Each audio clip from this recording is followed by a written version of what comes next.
Across the UK, on DAB+, on YouTube, on your mobile, and on your side. This is Talk.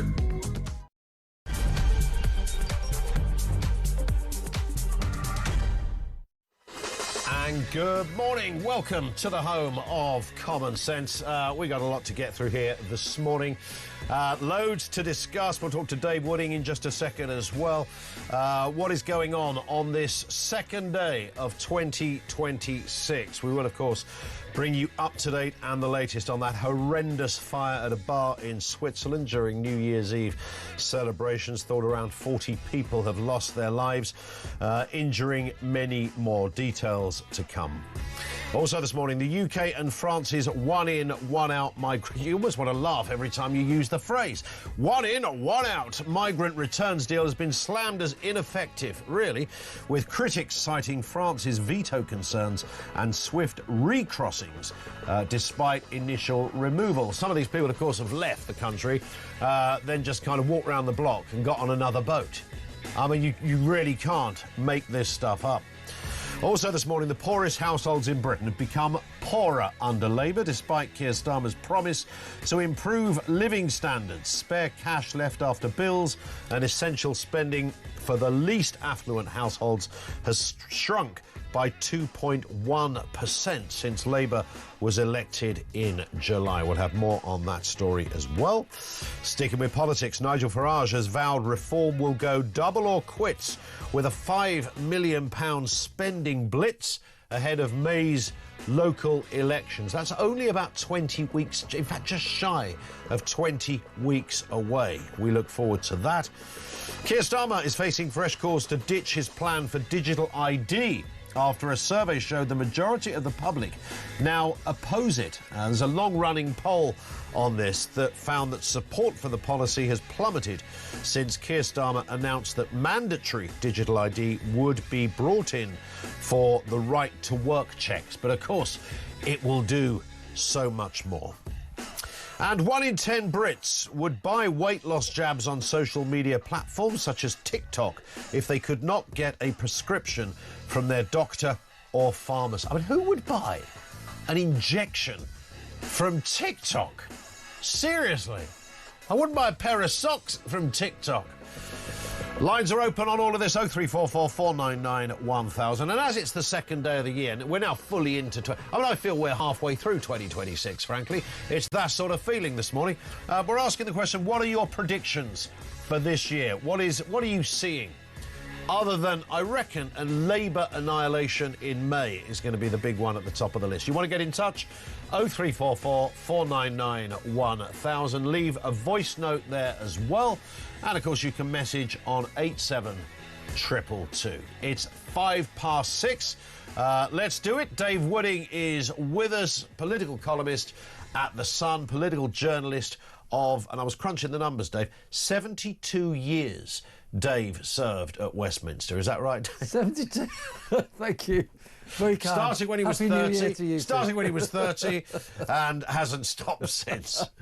They're bringing a minted coin out for me along with the Queen. Indeed, this year, yes. indeed. We haven't got any football on our list, interesting. You're a lifelong Liverpool supporter. You try to get to, you do something brilliant. You try to get to home matches, you go away matches. You're all over the place on this. Yeah, I watched on the TV last night. I did, in fact, have a ticket for the game on, which was originally on the 30th, and when they moved it to last night, I knew it was on here, so I've had to ring the club back and get a ticket changed. So I'm now going to the Newcastle game at the end of the month. That won't be easy. Good. No, none of them are easy now. No, none of them are easy now. As a Chelsea fan, we are rudderless, of course, at the moment. But I'm not surprised, given the way that, and it is just worth a little note on this. When you look at the last press conference, I think it was the Chelsea manager gave, when he kind of, and he wasn't the first one that's done this, essentially saying, it's broken down. Because you have these overlords now, and a manager doesn't have the autonomy that they used to have. I mean, something Pep does at City. And Liverpool, I sense, they've obviously had owner issues over the years, but certainly with Chelsea, if you've got a board of suits saying, no, you need to buy these players, buy these young lads. So, yeah, but I'm building a team here. No, play the youngsters, bring them through. Well, you can do that a bit, but if you've got somebody breathing down your neck when it comes to the job you're meant to be doing, where's your focus? Yeah, we all take it too much for granted here. We only see part of a football team. We see the manager on the television, and we see the 11 players on the pitch, but there's so much more important stuff goes on behind closed doors. I've read histories of Liverpool Football Club, and when you read about the great Bill Shankly, he had this team of financiers and boards who were so supportive and did so much behind the scenes, which was very important to the success of the club during that era. Yeah, absolutely right. But when you have a Maresca, as I mentioned, have made this point that you can't if you've got too many people saying to you, you've got to do this, you have to do this. Oh, hang on a second, I am the manager here, and every successful managerial story. You think Ferguson as an obvious example, will show you that when you leave someone to do what they need to do, they usually fare better out of it. Absolutely. But we're kind of living in sort of strange times. It's a bit like the world of royalty, isn't it, football? You never really know what goes on behind the scenes. No. Even at a press conference, even with, I speak, lots of sports journalists, Dave, and you speak to them, and just like political journalists, they have all their contacts and their sources as well. But there are real limitations as distinct from other areas. I think there's a big difference between political journalism and sports journalism, in that politicians are all trying to climb up the greasy pole, and they're all also trying to knife their enemies within their own party, and they gossip a lot to journalists. They tell you everything, all off the record. Yeah. I think in sport, they talk a lot to sports journalists, but they don't actually tell them anything. No, they don't tell them anything. That's the funny thing. When I talk to guys around here at TalkSport, and they'll say, they've been for a coffee with whoever, and what did you get out of it? Nothing. Absolutely nothing. I got the same as what I read in somebody else's newspaper. Yeah, I remember the great Trevor Kavanagh, who was political editor of The Sun for some years. He once said to me, when I was trying to make contacts with a very senior political figure, he says, "Don't waste your time. He's a nice bloke. You have lunch with him. He's a nice bloke. You'll have a good chat with him and all that, but he'll tell you absolutely nothing." Yeah. So he sort of was ruthlessly targeting the people who would tell him things, and not wasting his time with those. Yeah, don't waste your time on those, mate. It's really not worth it. Let's have a look at some other news. This devastating story that came out of Switzerland, and I think one of the reasons, there's many reasons to be, when you hear a devastating story, to be, upset and shocked by what appears to be 47 people lost their lives on New Year's Eve. I think it's kind of the backdrop when you think of Switzerland, you sort of have this image that, you know, things like health and safety and, you know, things going wrong in a bar fight just doesn't happen in somewhere like Switzerland. They're geared up with everything. The moment something would go wrong, systems would kick in, everybody would be fine because they have the best and the most modern structures and everything. But this appears to be very much the opposite. And it looks as if this might have started from a sparkler, for goodness sake. Yes, there's a lot of questions being asked here. Apparently there was some warnings had gone out during the lead up to the festive celebrations about fire risks because there had been not much rainfall over that period. And of course, a lot of the buildings there, the chalets, are made of wood. Yep. And this is what happened here. The sparkler, I think it was a waitress who was on the shoulders of another member of staff holding up the sparkler, and it ignited the roof. And because of a mixture of the dry wood and the insulation and the gases, sort of foam panels and things, it just went off. Created what's called a flashover, or what do we call it? A backdraft. Yeah. And the whole thing took off. And of course, there's only a narrow staircase up. And we're reading today that the people out there, businesses, are saying they don't seem to have any fire drills out there. And Swiss inspectors don't come round the businesses and check whether the place is fire compliant. Which is quite staggering, because we have such a massive health and safety industry here. You would have thought Switzerland. Well, you think they're kind of ahead of all that, as I mentioned at the beginning. But I suppose, you know, if you have buildings in the snow, you get complacent on that. You could kind of think, well, you know, what's the worst could happen if somebody starts a fire? You're in the snow, everything's going to be fine. But it's clearly not. And there is also some suggestion that the basement that this happened in was actually meant to be a kind of a lounge bar, and sort of licensed as a lounge bar, but kind of converted into a club situation, which might have breached licensing. I mean, this is all speculation, but if something is meant to have 50 people in it and it had 200 people in it, you can see where people trying to get out. If there are no inspections by safety officials, then this sort of thing happens, and there are no fire drills. And then one of the big tragic things of all this is the age of the people who were injured. They were 15 to 25 on average, and those who have been injured have suffered third-degree burns, which goes through the top 3-4 layers of your flesh. So they'll be horrifically scarred and traumatised by this. And of course, the dead. Many of them are so badly burned that they cannot be identified. So it's going to take weeks for the relatives of those who were in the fire to be notified whether they're among the dead. And like I say, you just sort of imagine. I know it's a bit of a stereotype, and maybe to some an unhelpful one, but it doesn't. The reality is the shock factor is compounded by the fact that you sort of imagine this kind of stuff going on in a sort of back bar in Kuala Lumpur or something, you know, where they built something out of sticks, and no one's ever gone round to see if it's safe in any shape or form. But this is, you know, it's Switzerland, where, you know, people are on expensive holidays, and you think the very best of the best was supplied. It's a middle-class resort. Correct. And people go there who've got a bit of money, and you regard Switzerland as well as being an advanced country with so much more liberal attitudes and you know, highly taxed and everything run efficiently, but clearly not. 6:15. Let's just move on to this story. It's been pretty contentious since they began this one-in, one-out migration policy, because it appears that it's been more like 500 in, one out, and even the one out came back again. Yes. So this has been a disaster from the start. Yes. I mean, this is the big flagship announcement by Keir Starmer last year. We can say last year now. When he said, we will send back these migrants who arrive legally on boats, but we will take back one legal migrant in return. Well, it turns out we've taken in more migrants from France than we've sent back. So we've sent 193 back, but we received 195. OK, it's not a lot, but clearly it's a net gain of migrants. I mean, I was thinking of, for your viewers and listeners who remember back in the 1980s, the Falklands War, Brian Hanrahan, who was on the aircraft carrier when the fighter... ITV news editor, was he? Was he ITV or was he BBC? I think he was BBC. Was he BBC?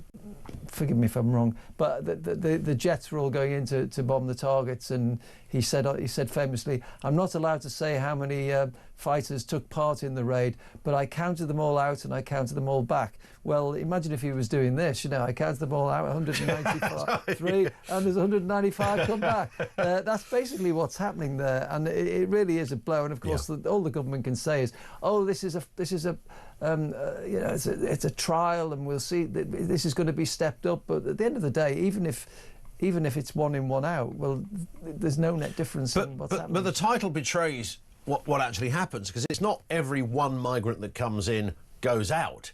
No. It's like selected from the group. So you could have 1,000 people come in, and of that 1,000, maybe only one goes out. Exactly. And if France doesn't like that person, they won't take him back.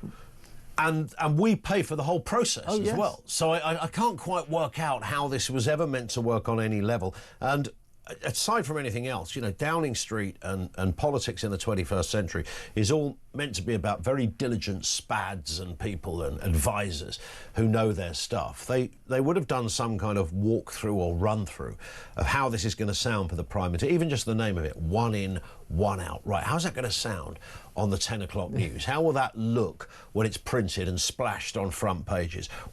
Can anyone mess with this and make it look ridiculous? Well, yes, because it is ridiculous at every level. You don't need any help from anyone to make it look ridiculous. So, and I've noticed they've not been talking about it quite as much. No, neither have they been talking about Smash the Gangs. Remember that one? That's gone, isn't it? What happened to that? Yeah. We're not hearing that anymore. At the end of the day, the only way to stop this is with a viable deterrent. May I suggest something like the Rwanda plan? Yes. Where the illegal migrants realise if they come here on a small boat, they will be kicked out to somewhere even further away. And that's the only real thing that will happen. But he scrapped that on day one, said it was a gimmick. And of course, he's come up with a gimmick of his own with the 1 in, 1 out deal. 1 in, 1 out thing. Yeah. We're also asking this morning, excuse me, predictions for 2026. Obviously news-based, politically speaking, and the like. I mentioned the May elections. Look, unless some big old corner is going to be turned in the next 3 or 4 months, then this looks like absolute annihilation for Labour, notwithstanding the fact that these kind of local elections always has a bit of a kicking for the party in power, but this could be in a different league. Absolutely, and that could be the death knell for Sir Keir Starmer. Yeah. We already know that MPs, those who are talking to us, are saying it's time he's got to go, and you don't really hear that from Labour MPs ever. They tend to put up with... And not after 18 months. No. Well, it's amazing. Just 18 months ago, Keir Starmer won the biggest Commons majority this century. Yeah.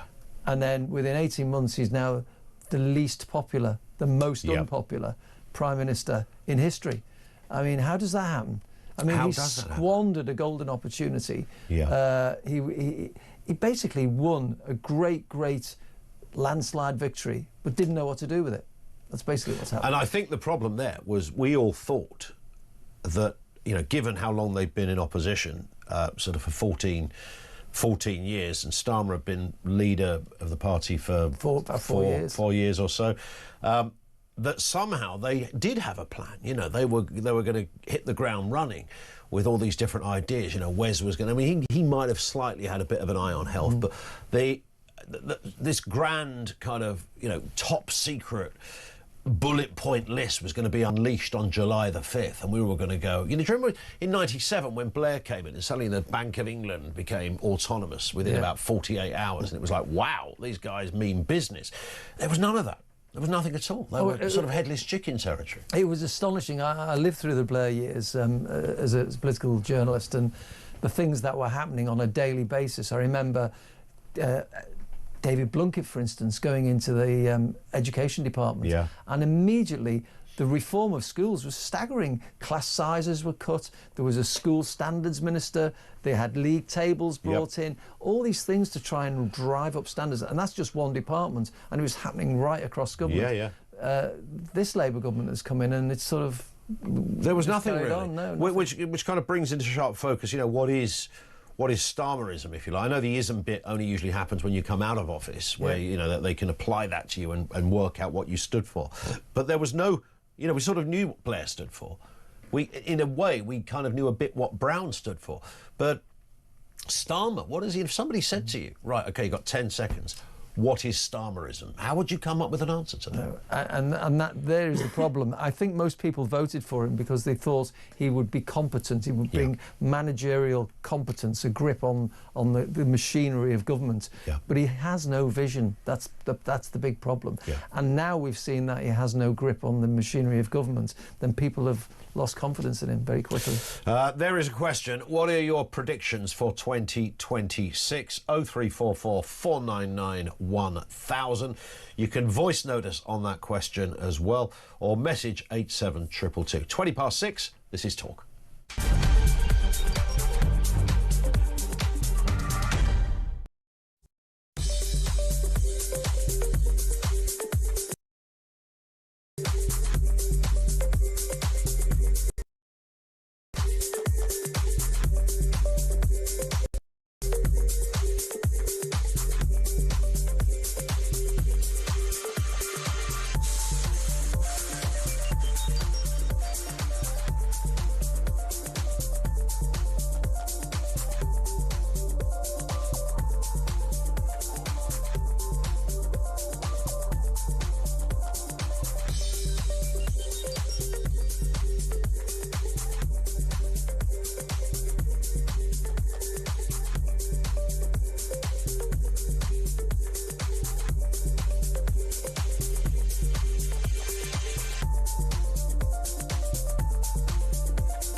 Every Monday to Wednesday, midnight until 1, it is Talkback.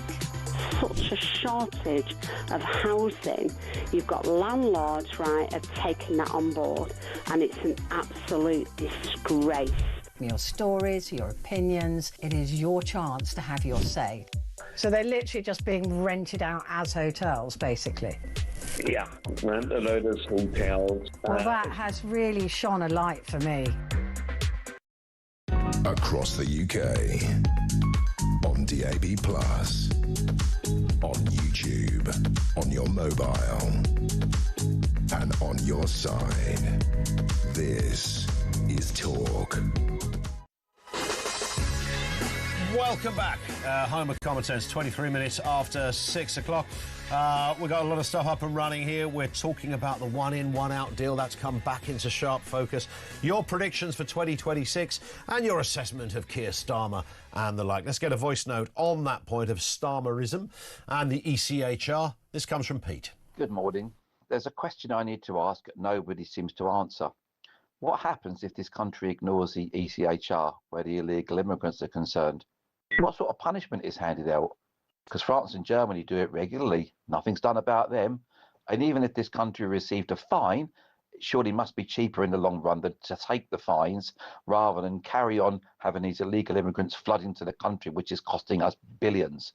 And also, second question of the day, Keir Starmer. Can anybody actually tell me something, that man, just one thing that he said is the truth? It's just lie after lie, but can actually somebody pinpoint something to say that he has actually said one thing that is true? Because I think the man doesn't know the truth. He doesn't understand the truth. We need a general election very quickly before this character destroys the country completely. Strong words from Pete there. A really good point he raises there. What happens if you... I used to think this in previous governments. If you ignore the ECHR, what actually happens? What's the route? Is there kind of some overlord over there at the ECHR? They, knock on his door and go, hands! Get down here, quick. We've got a breach.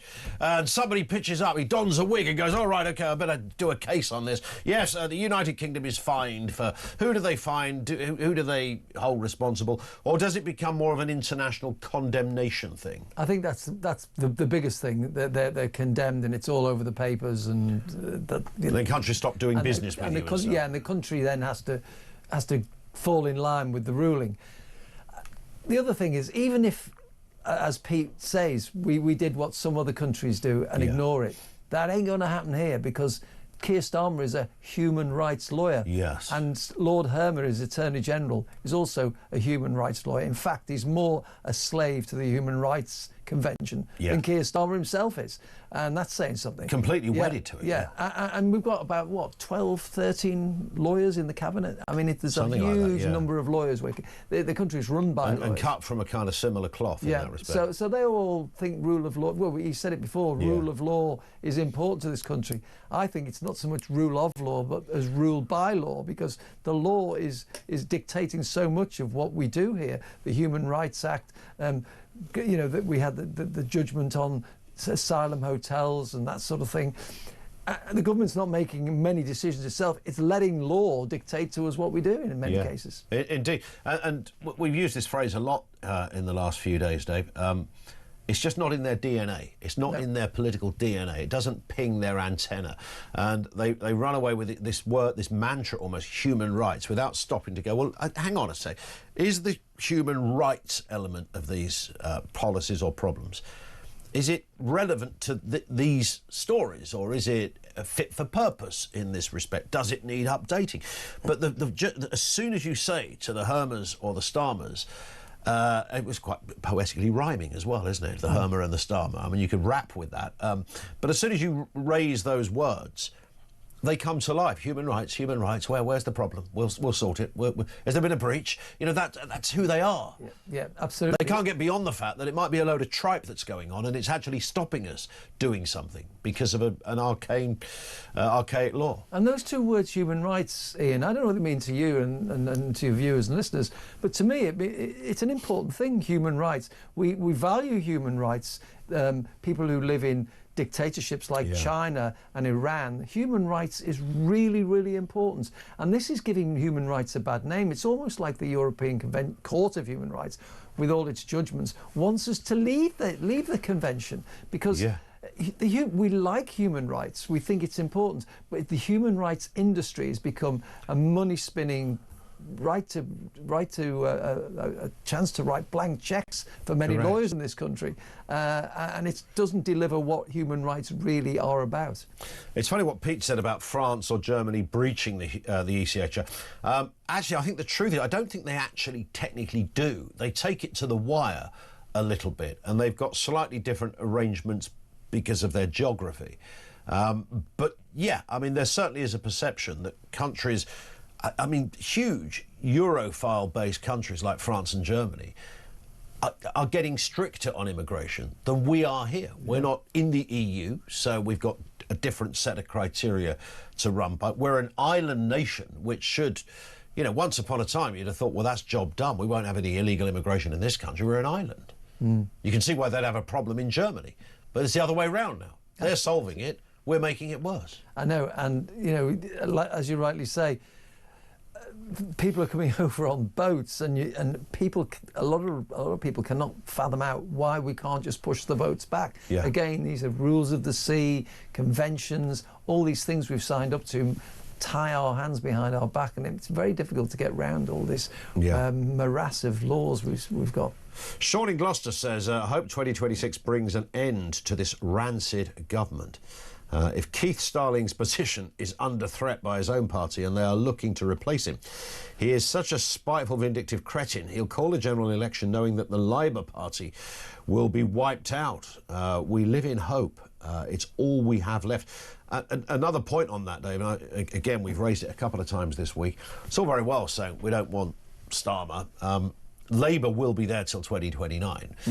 Starmer might not be, but this comes under the banner of be careful what you wish for, doesn't it? Because you get rid of Starmer, who comes in? And the smart money says, well, could be Angela Rayner, There's that other character that I don't know how this man's star rises without question, Andy Burnham. Again, we talk about what is Starmerism, what is Burnerism? How has he suddenly found himself as he was a front bencher Secretary of State for Health and other portfolios during previous Labour administration, but it's Andy Burnham. What's this great Andy Burnham? Who made him Martin Luther King? Well, he's done quite well in the North. The self-styled king of the North. Does depend on who you speak to. But that's it. That's in Manchester. He's quite popular there. But can he come south and become popular there? And how is he going to get the ticket to stand for the leadership from the Labour ranks? Because only by moving to the left. And we know he's a bit of a chameleon in the fact that he's moved from Blairite to Brownite to Corbynista. He's done the lot. Moves all over the place. He's got the full bingo card. So he will have to. I mean, the horrific dream ticket I'm hearing of is Angela Rayner with Ed Miliband as deputy, or vice versa. I mean, that would be quite a left-wing. That really would be there, and of course it would, from a Labour perspective, it would ward off the kind of Corbyn party thing. It would compromise the Green Party surge, possibly even dent the Lib Dems a little bit as well. So that idea that collectively the left could be more powerful than the collective might of the right, Tories and Reform, would be, I suppose, crystallised within a more left-wing government with Rayner around. But I mean, who wakes up in the morning and goes, "Oh, Angela Rayner should be great"? Who says that? No. And who are the people among us that go, "Yeah, if only Rayner was running the entire United Kingdom, we'd be in a great place"? Well, the reason that they like her is that she's authentic, and she has a voice and a personality, and she says what she thinks, and they believe she would appeal in an election to the public. What she stands for in terms of policy or the heft she has in terms of political will and philosophy and all that, we don't really know. She's a bit of a motor mouth. She'd be more Corbyn, wouldn't she? Yeah, she would. But is she competent enough to be Prime Minister? I would doubt that. But she has got some authenticity which might appeal to people. But we're not running for an election here, and if she became leader, say, later this year, then she's got a couple of years running before the election, and there's time for it either to unravel or for her to make a go of it. And Ed Miliband, I mean, a bloke that lost a general election. I mean, this is just curious, and he's about as popular as measles around my neck of the woods. Well, and what he's done in the energy department is massively unpopular. Yeah. He came in saying he would cut energy bills by £300, and now we're in the middle of a policy being announced which is going to slap a £30 tax on those of us with a gas boiler. Incidentally, that's which is like most of us. 80% of the population. 23 million homes have a gas boiler. Yeah. So, thanks, Ed. You're going to get penalised for using gas. I mean, what century are we living in, for goodness sake? Well, this is a Labour government, and of course, the money that's been raised from taxing those with gas boilers will be spent to bring down electricity prices. Electricity prices about 4 times more than gas. So to artificially deflate those prices, to get more people to move to electricity and heat pumps. Now, heat pumps, we're paying £7,500 bribes or subsidies to people to have these expensive heat pumps fitted. But in order to get a heat pump fitted, you'd have to find another £7,000 or £9,000 on top of your subsidy. So only the middle classes, those with a lot of money, are going to be able to pay for this virtue signalling, eco-friendly, carbon neutral heat pump systems. Indeed. And so the poor people are paying for the middle classes to get happy. And you've also got to dig out every pipe in your house, because they're different sized piping, different radiators for these things. So you might buy your heat pump, and then somebody says, you've got to dig up your living room as well, mate, because to get to your main pipe that goes to your, you've got one that's, I don't know, 20 mil, and you need 30 minimum. So you've got those issues as well. You've clearly tried to have one fitted, haven't you, Ian? I actually do it as a sideline, Dave. No one's bought my heat pumps yet, but if anybody's interested, 0344 499 1000. I've got a 2026 25% discount going on. What about that? More from Dave Wooding in just a few moments' time. We're going to look at this other story, which is a headline that Labour really wouldn't want to see. People getting poorer under this government. This is under the socialists. 0344 499 1000.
Across the UK, on DAB+, on YouTube, on your mobile, and on your side.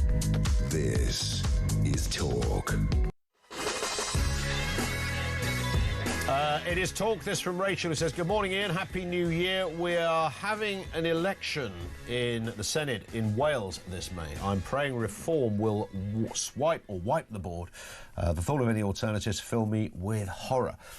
That's the reason Dave Wooding, who's still with us... Did I say that a second ago? Dave Wooding's still with us. As if you might have legged it in 7 seconds. Dave Wooding is still with us, by the way.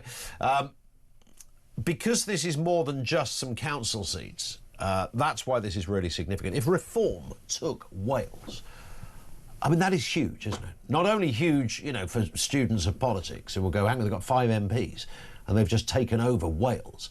That would be massive, possibly coming second or even third in Scotland. I mean, that would be more unthinkable. If that happened, then the whole political landscape changes. Yes. I mean, there's been some suggestions that reform has plateaued in its popularity, but we hear today that Nigel Farage, the leader, is going to pump in £5 million of the £9 million he's received from a wealthy donor into these elections. So over the next couple of months, leaflet drops and canvassing and everything else. So he's really going for this. It's like you know, double or quits, he's calling it, because he realises that if he doesn't do well in this, people will start saying, has the bubble burst? And as you rightly say, winning in Scotland, where people have never really voted for many Tory MPs, if they go the whole hog to reform, and Scotland quite likes refugees as well. They're always saying have refugees, but they haven't got them landing on their shores, I guess.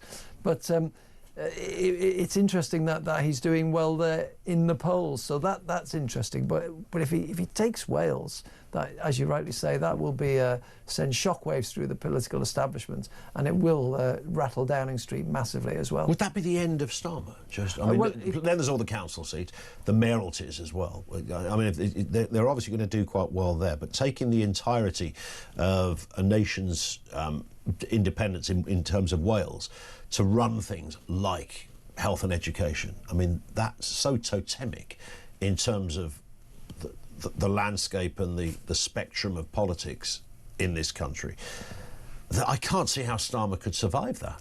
No, and it could have been worse, of course. He was going to fight 1,000 seats, but of course 63 elections, 63 councils have been postponed. And a lot of these were areas where reform were doing well. That's 10 million people, voters who won't be voting. So that's having an impact on this as well. But he's going to. I mean, he got 60 out of 171 council seats last year in by-elections and local council elections. So yes, if he does well in May, then it will. But of course, get the sharks which will develop, and it's too early maybe to talk about this, but it develops a whole new narrative then, because once they get the gig, if reform, and the polls suggest they will do really well, including Wales, if they do get the gig, then they've really got to up their game, haven't they? I mean, they've got to show they can run something. And if it goes disastrously wrong in Wales, then the effect in 2029 will potentially be massive, not in a good way, for Nigel Farage. Well, we've seen this in Kent, where the Department of Government Efficiency style cost-cutting hasn't really reaped the benefits that they said they could do. So questions have been asked there. And of course, when you're doing local councils, the vetting of the people who are standing also raises possible problems, because you might get some fruitcakes, crackpots. Because they've got to find a lot of people. You've got a lot of people. And this is the reason why I think Nigel Farage wants some Tories to move over. He's got to get the balance right there, because if he gets too many Tory defections, they then become the Tory party. So he wants that's the issue, talent. And there's some high-profile ones already. We had Danny Kruger on the programme a little while ago, the man who you would say was the absolute epitome of a kind of Cameronite-type conservative. And there he is as a reform candidate. Yeah. So he needs some of them who've got a grip on how government works, so that they can come up with a way of delivering when they get in. And that word delivery, I mean, we've had no delivery from this government. You know, so I think he needs somebody. So if they get into power, they will need to deliver, and they need to. If they take hold of Wales, they need to show over a couple of years that they can turn that place round. Otherwise, people will start to ask questions about whether they want to vote for him when it comes to the general election. Indeed, and I guess, you know, when we talk about the amount of candidates they would have to find in a, you know, they've got to find, you know, 600 odd candidates in a general election. People often counter that and say, well, so have the Tories and so have Labour.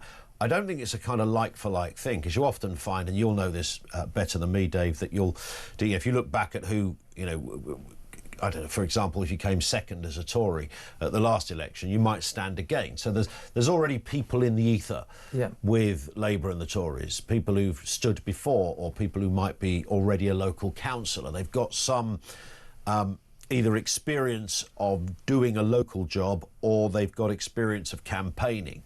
They're not coming completely fresh. To find 600 people from the word go is really hard. I mean, I think I told you this story before, but about about January last year, I had a fella doing some plastering in my house. He was plastering the wall, and he said, you know, hopefully I won't be doing this. But there he is, plastering away.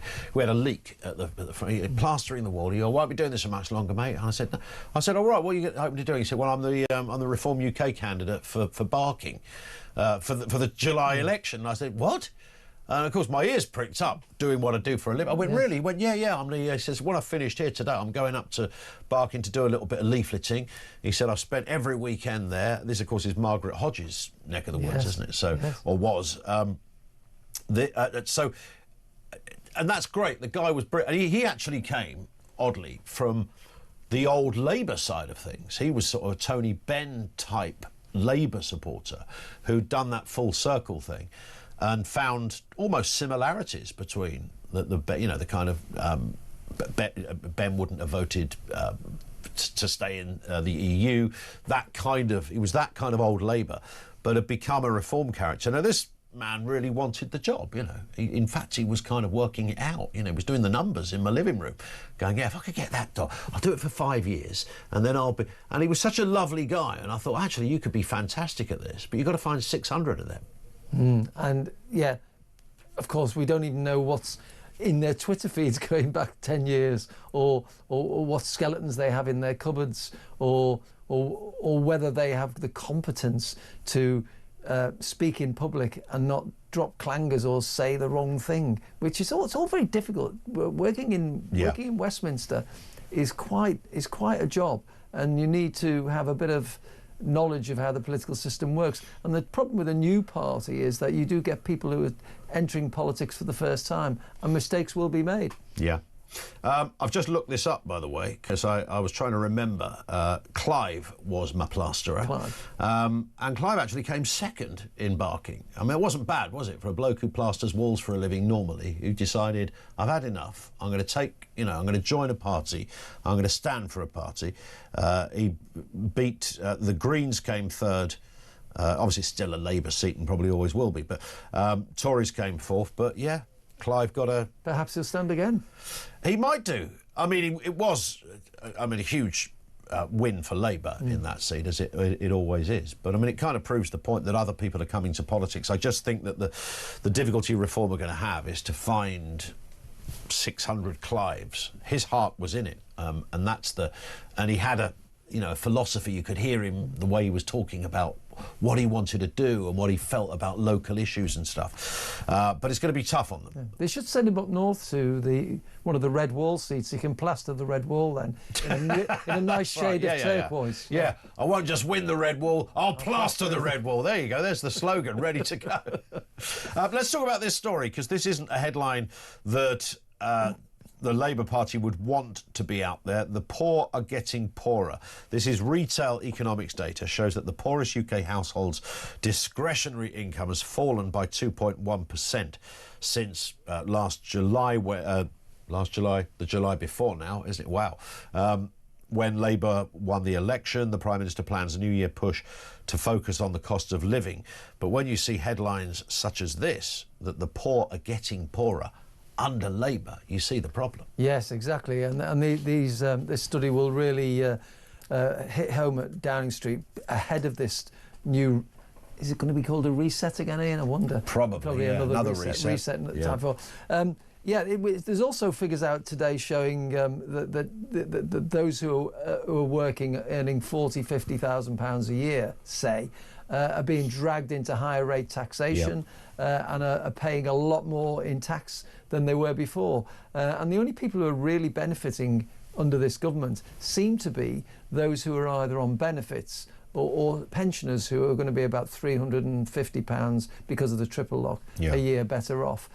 So it does seem to stand up the Conservatives' claim that Labour has become the party of welfare rather than the party of working people. I mean, it's fascinating when you look at how I've always been dubious about this kind of dragging people out of poverty thing. I saw, and again, I think we may have even talked about this on a previous show day. I remember David Cameron in opposition doing one of those, remember those sort of press gallery lunches when, somebody comes along, gives a speech, and oddly, they're not off the record, those lunches, are they? So you could report on what was said. But David Cameron, it was about 2009, I guess, so before he became Prime Minister. But he just made a really good point about this kind of sort of man-made line of what is poverty and what isn't.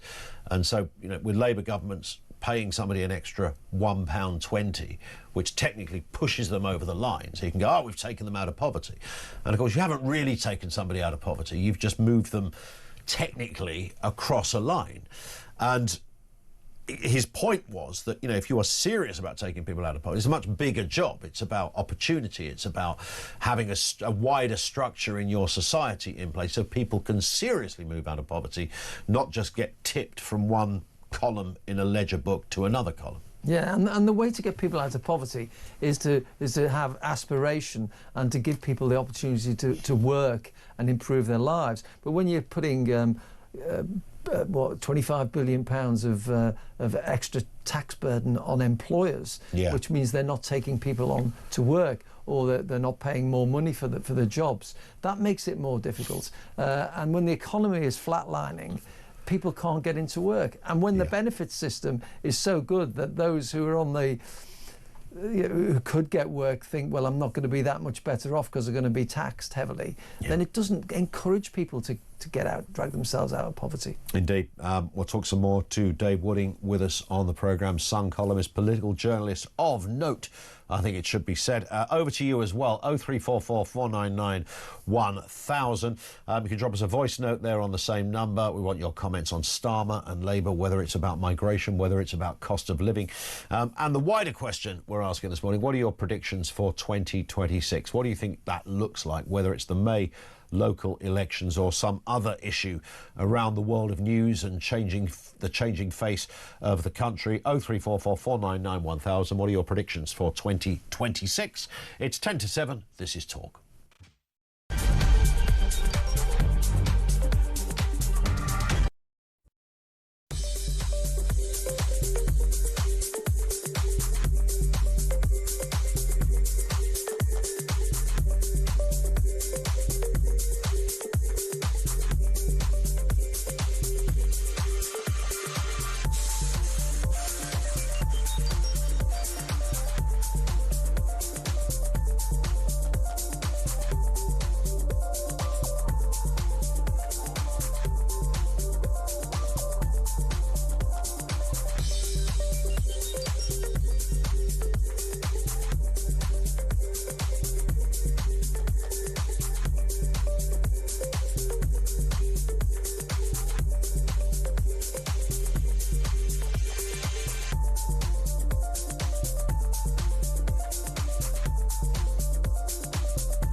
Across the UK, on DAB+, on YouTube, on your mobile, and on your side.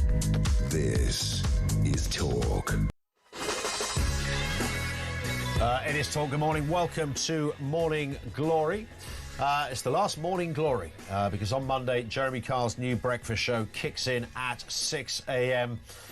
Expect surprises, expect fireworks. Jeremy Kyle, Monday morning at 6, right here on the home of Common Sense. Dave Wooding is with us. What are your thoughts, Dave, on digital ID? Because this is really contentious for all manner of really good reason. You've got people like Tony Blair who've been going around the world almost, even pre this government, saying, you know, digital ID is just inevitably the way forward. It's ridiculous that in the 21st century, with technology doing what it is, that we'd have all of these kind of weird, wacky systems, stick it into one place, everybody knows where they are. What's not to like? Yes, I mean, there is a compelling argument for them. I mean, for instance, on the boats, it would stop illegal migrants getting work because they would need the identity card to get access to employment. Yeah. There's a question mark over whether they'd be able to get NHS treatment because the mantra of the health service and doctors and nurses is we treat people when they come in for treatment. Yes. So perhaps that it wouldn't stop that. But nevertheless, there is an argument for that. However, do we trust the government to keep our details, personal details, safe? We've heard of hacking, blunders, security blunders, and it really is worrying to give all this sort of personal information, to have it on a digital bank and to entrust the government to look after that and keep it safe. And that's why 57% of the population say they are against identity cards. Of course, the older people among us, I mean, I a father who served in the war, and you know, they said, well, we didn't fight the Nazis to walk around with identity cards. We fought the Nazis, so we didn't have to do that. Exactly. So there's a mentality among older people and that's one. Younger people are a little less of that viewpoint. They feel, well, what's wrong with having an identity card? Because the arguments, which are well discussed, of course, are that, well, you've got identity, you've got an identity card at the gym, that's digital. You swipe it somewhere. You've got your phone that's got all manner of stuff already in it. Your passport's a biometric thing. I had to do that thing the other day where I needed the passport as ID. Have you ever done that, where you just touch your phone on the passport? Oh, yes. You ever done that, Alicia? No. It's a very funky moment of life. You don't even have to photograph your passport. You just touch it on the passport, and the chip in the passport is read by the phone. It's a bit of a weird moment in your kitchen. You go, wow, that literally just worked. And I had to do a Face ID thing as well, which flashed all sorts of weird images and colours on the camera. As it wasn't like a flash going off. There were reds and blues and yellows and stuff like that. Wow. Well, this is the what was happening? Welcome to the 21st I was in a vortex. century. Yeah? So we've got all of this stuff. The argument is we've got all of this stuff already. What's wrong with putting it into one place? No, absolutely. And you know, I think a bigger fear really is what we're giving away to other people. I mean, the details we give to big tech companies just by joining a social media app. I mean, they know everything about us. Every time you click on a website, they're downloading information about your buying and selling habits and so all forth. Of that. So yes, there is that, but it's a case of principle of the government having all this information on a card and whether we can trust them to have it. Yeah. There's been people worried about the NHS app and switching from paper records to digital records, ones, because so many times the government have allowed details like the Afghan refugees, all the details of people who had helped us during the war in Afghanistan were all leaked. And so if we can't entrust them with that, can we be secure that our details? Well, indeed, and there's also the idea of, and this of course also includes AI. So you throw AI into the equation as well as digital ID. So you kind of become a sort of an algorithm. Everyone's an algorithm. I heard somebody say that years ago, that everyone will become like a barcode. And I thought, actually, there's something in that in a curious way. Certainly, in the commercial world, you become quite, you're either a valuable citizen number 279, they're worth a few quid. So, we'll make sure that we hypothecate their data and throw it into this category, and that group will go in that category. We've got everybody databased. I mean, that's the point, isn't it? It goes back to the German example you just gave about your dad. We didn't fight a war to be put onto a database and be asked to show our papers. We fought a war for the very opposite reasons to that. So I suppose the question becomes, well, we've already got digital ID, but we've just got it in loads of different places. What is the difference between that and a centralised database? What's our relationship with the state when every citizen, their ailments, their driving, everything is put into one database, which doesn't require Madge from accounts to go through a filing cabinet.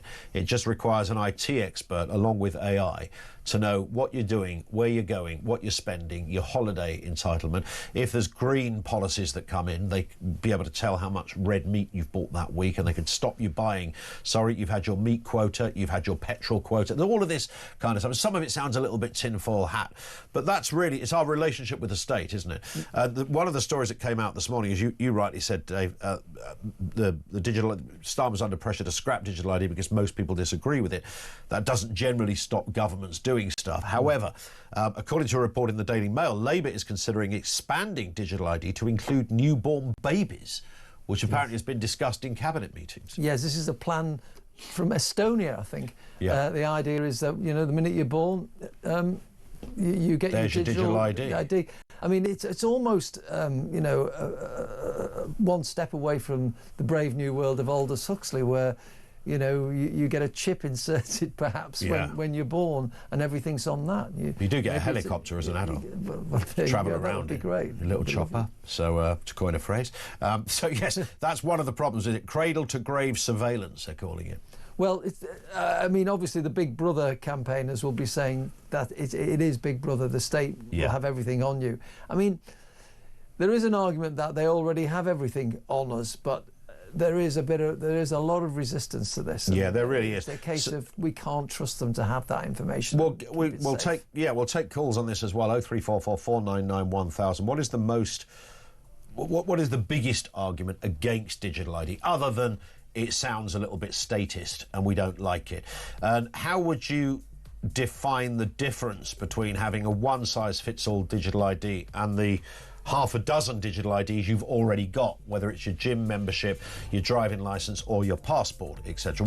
How do you distinguish that? Because that's the argument that's always given by governments, isn't it? Well, you've got it anyway, might as well put it in one place. Why is that not a good argument? 0344 499 1000. We'll take calls on that. Calls on the question of your predictions for 2026. Dave, great to see you. Thank you very much indeed. Dave Wooding, columnist with The Sun, with us on the programme. More calls and comments from you. Let's get the headlines now. It's 7 o'clock.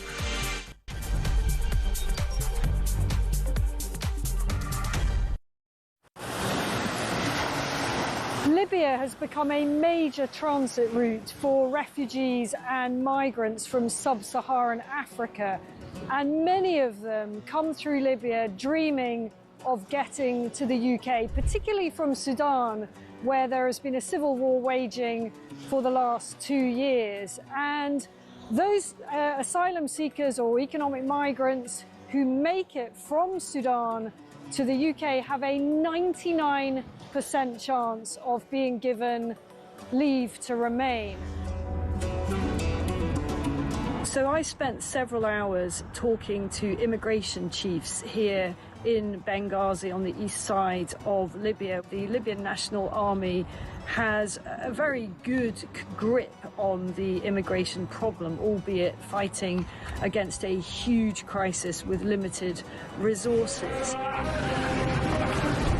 There is a very, very clear process of giving people proper health checks, the life-saving care that they need, and then working out where it is exactly that they've come from. Their message to the UK is that you are fueling this problem. You are effectively advertising a great new life for people from sub-Saharan Africa. They actually said, you know, what do you think happens when a guy from Sudan comes up through Libya and makes his way all the way to the UK and gets put in a luxurious hotel and provided with everything? And make no mistake, it is a perilous journey. We see it from the end point. We see the channel crossing as the dangerous bit. But actually where these journeys begin is in the hot desert. Many, many tens of kilometres have to be covered on foot by these migrants. And as many as 1 in 4 do not make it. That means bodies in the desert. The Libyan authorities are having to recover bodies in the desert. About the UK and how much awareness. Please understand the scale of what we are dealing with here with very, very limited resources. Once again, you know, people come in from charities, from NGOs, they use warm words, and the authorities here told me the only across the UK, on DAB+, on YouTube, on your mobile, and on your side. This is Talk.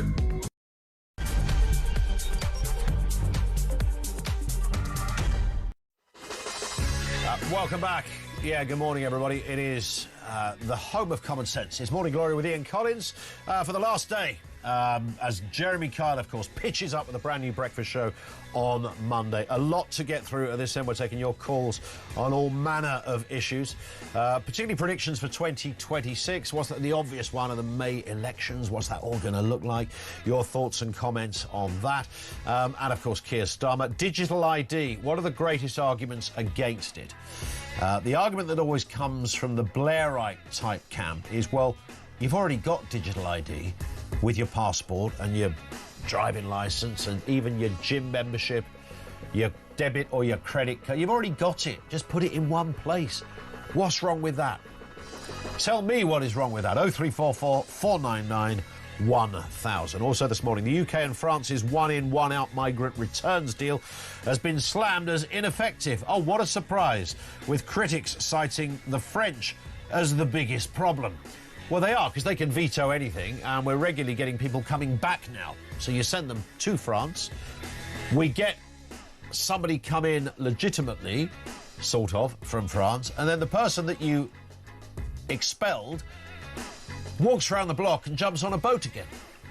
You can see the problem. Thoughts on that one as well.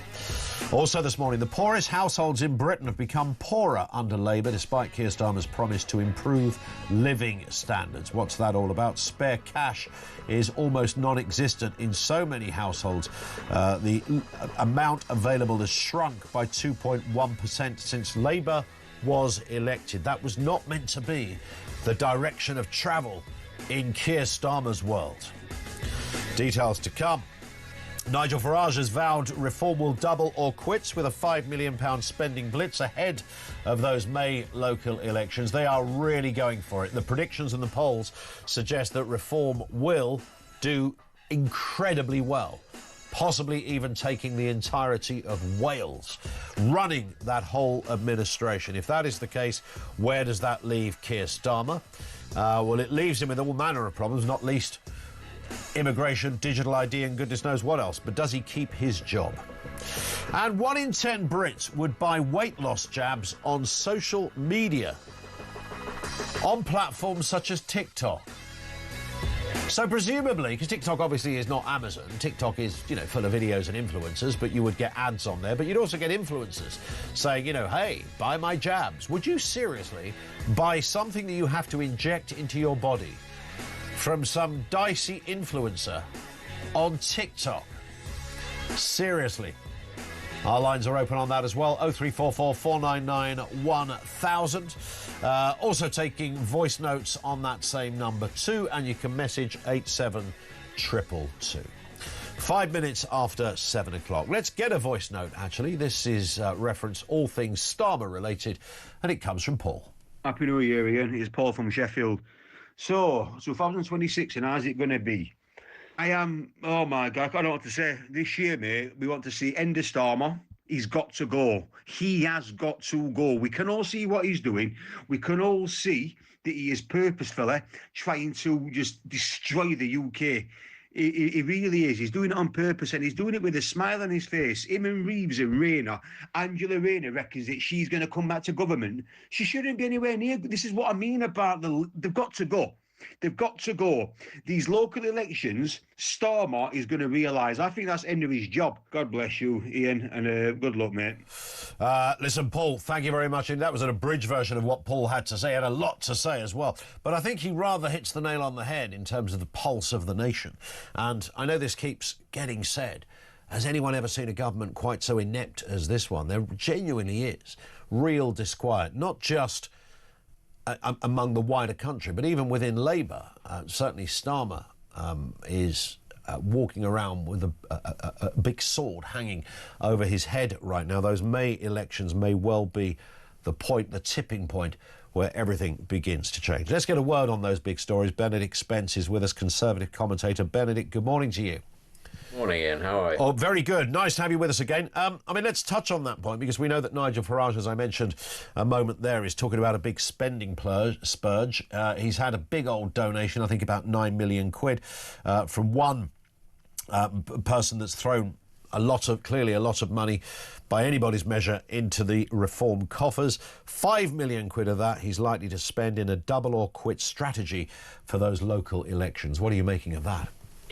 I think that this is important for reform. Ultimately, they have to demonstrate that the momentum that they've shown last year is still with them. I think that, there were some people that were questioning whether maybe or not they'd hit a bit of a glass ceiling, given that they sort of peaked at around 30%. But of course, that's always going to be A, pretty impressive, and B, pretty difficult to get any further on, especially when the second biggest party is the Conservatives. But I think that they need to be able to demonstrate at the local elections that this is a more sustained thing, that it is widespread. They also need to be able to do that in order to demonstrate the futility and the silliness, actually, of the attempts to delay other local elections that have been going on in this country, to be able to show to people, look, if these had been sort of allowed to continue, we might have even done even better, and that this government is running scared. So I think that, that there are several reasons as to why it is that they need to do that, and use it as a sort of a proxy, if you like, for a general election, because we're still a very long way, theoretically, from a general election, A. And B, what you'll get then, if reform do very well at the local elections, is that they rock up in local authorities across the country, and then they find that they're not actually able to do anything, because most power does rest with central government, at which point Farage will then be able to turn around and say, look, it's not enough to just to just vote reform at local level. You're going to have to do it at a national level to give us the power to change things. Indeed.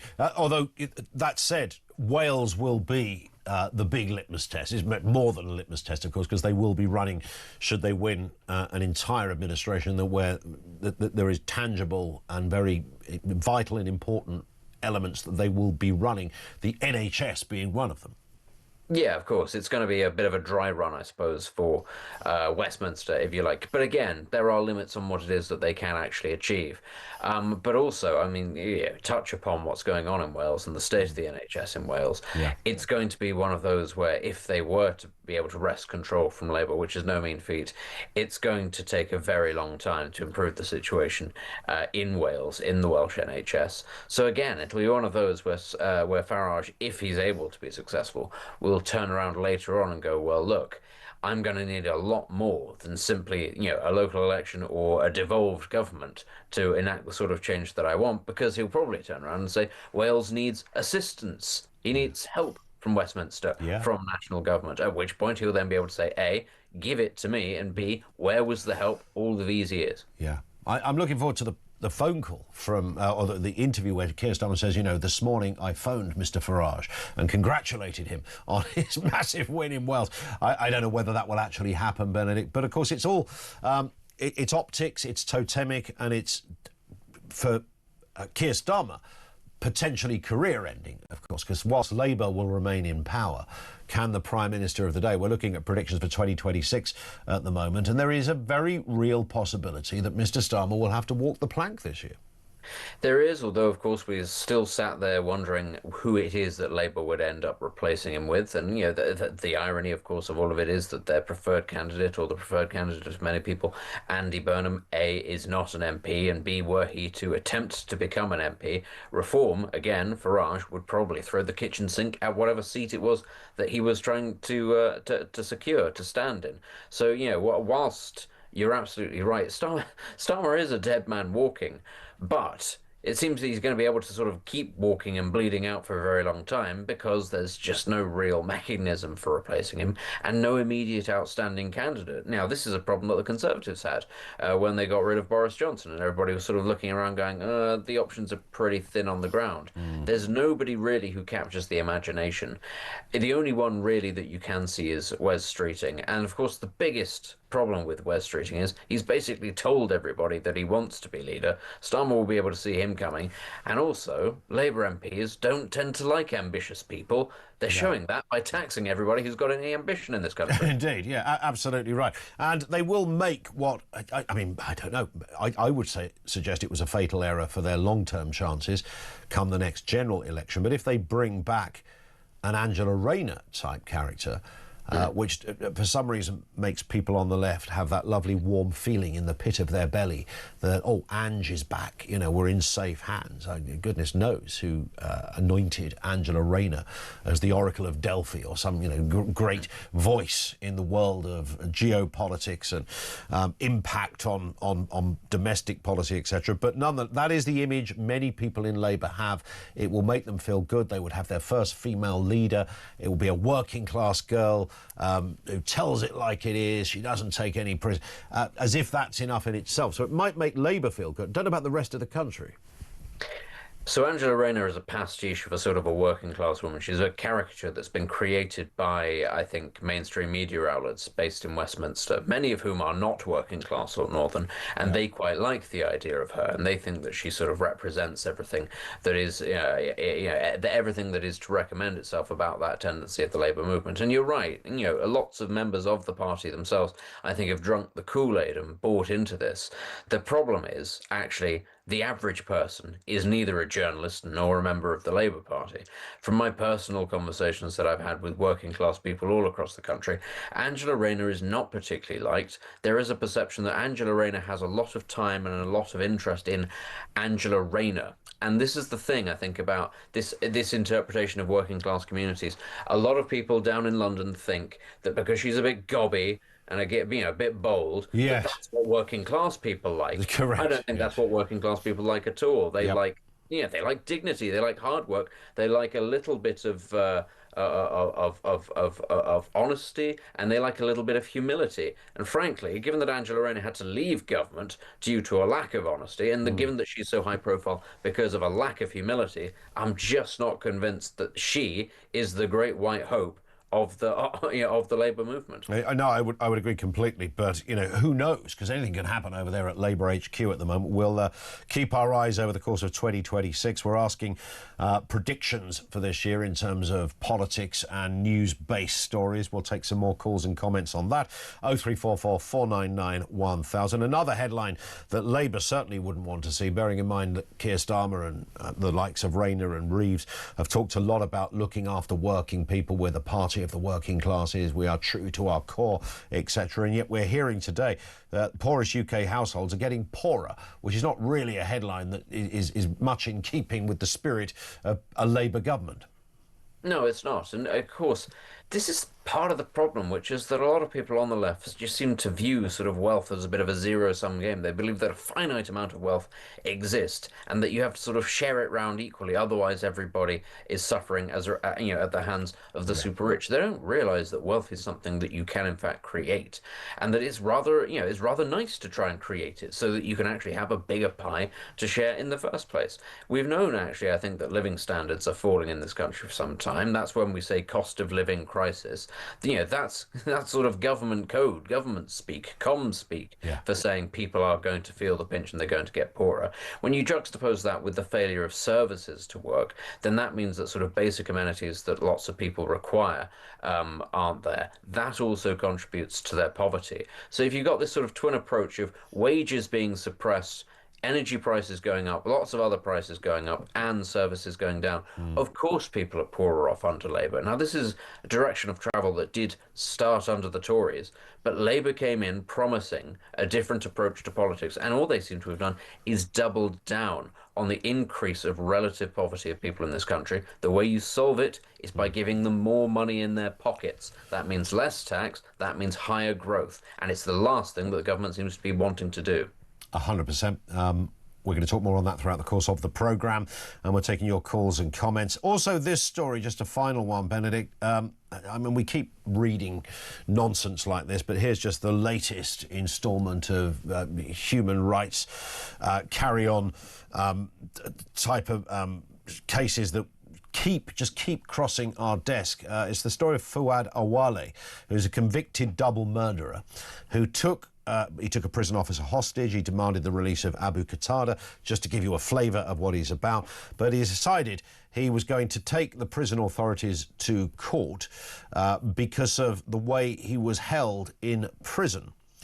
He was transferred to a specialist separation unit for the country's most dangerous prisoners after he and another inmate ambushed the prison officer, threatened to kill him unless Qatada was released. This is the kind of character we're dealing with here. But he claimed the segregation that he was put in, designed to prevent him from harming other officers and radicalising other inmates, breached his right to a private life under Article 8 of the European Convention of Human Rights. There it is. He claimed that he'd suffered severe depression as a result of being denied contact with other inmates. The judge said, "Quite right, sir. We'll pay your legal bill and we'll give you 7,500 quid in compensation." I mean, seriously, what is going on? I mean, if the British government had any balls, it just wouldn't pay. No. It just wouldn't pay, and it would just take whatever fine was imposed on it from outside and say, we're prepared to pay the fine, which of course we pay to ourselves, rather than pay the compensation to this individual.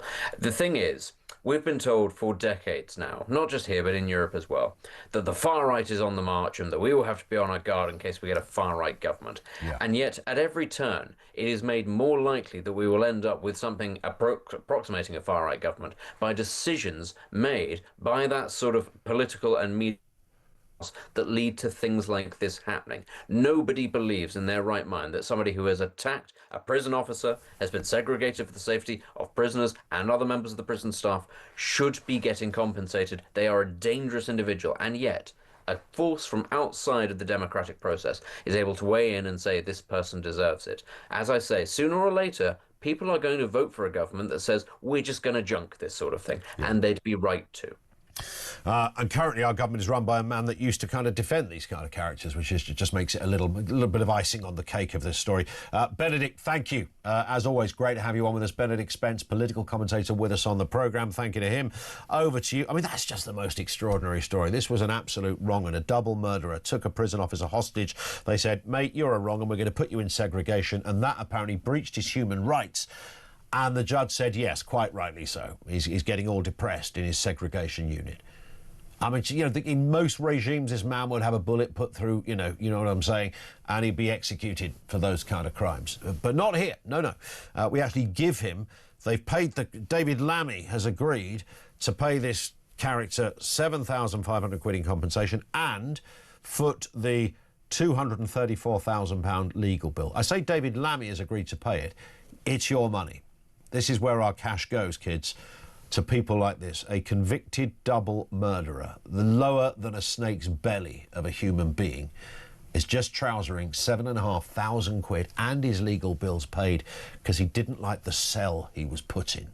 It made him feel all lonely. Oh, what a shame. 0344 499 1000. Can we also have your political predictions for 2026, please? What do you think that looks like? And we're talking mostly sort of news-based predictions. Certainly this government and the rising stars, maybe, of other parties. What are your thoughts on that? And digital ID is back on the agenda. What are the most powerful arguments against the United Kingdom having a one-size-fits-all digital ID system? More comment from you. Let's get a voice note. This on Rachel Reeves. Even look at the cookbooks. The house is full of books. Libraries are 30 years out of date. Rachel Reeves just keeps borrowing. Bye. Thank you very much indeed for that one, Tony. 129 billion. Wow. The last time I looked, that comes under the category of a lot of money. I think we can all agree on that. 0344 499 1000. We'll talk to Sir John Redwood in a few moments as well. Reference that story of the poorest households getting poorer. They've got less money to spend since the socialists got into power. The very group of people they were meant to be helping. Lines are open. Voice notes and messages on 87222. Just gone 20 past 7. This is Talk.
This journey of me following migrants went from sort of 10 in the morning, all around the clock, to late at night, to the point where, on buses, on trains, through streets, at every key point, French military police and the French police, they were there.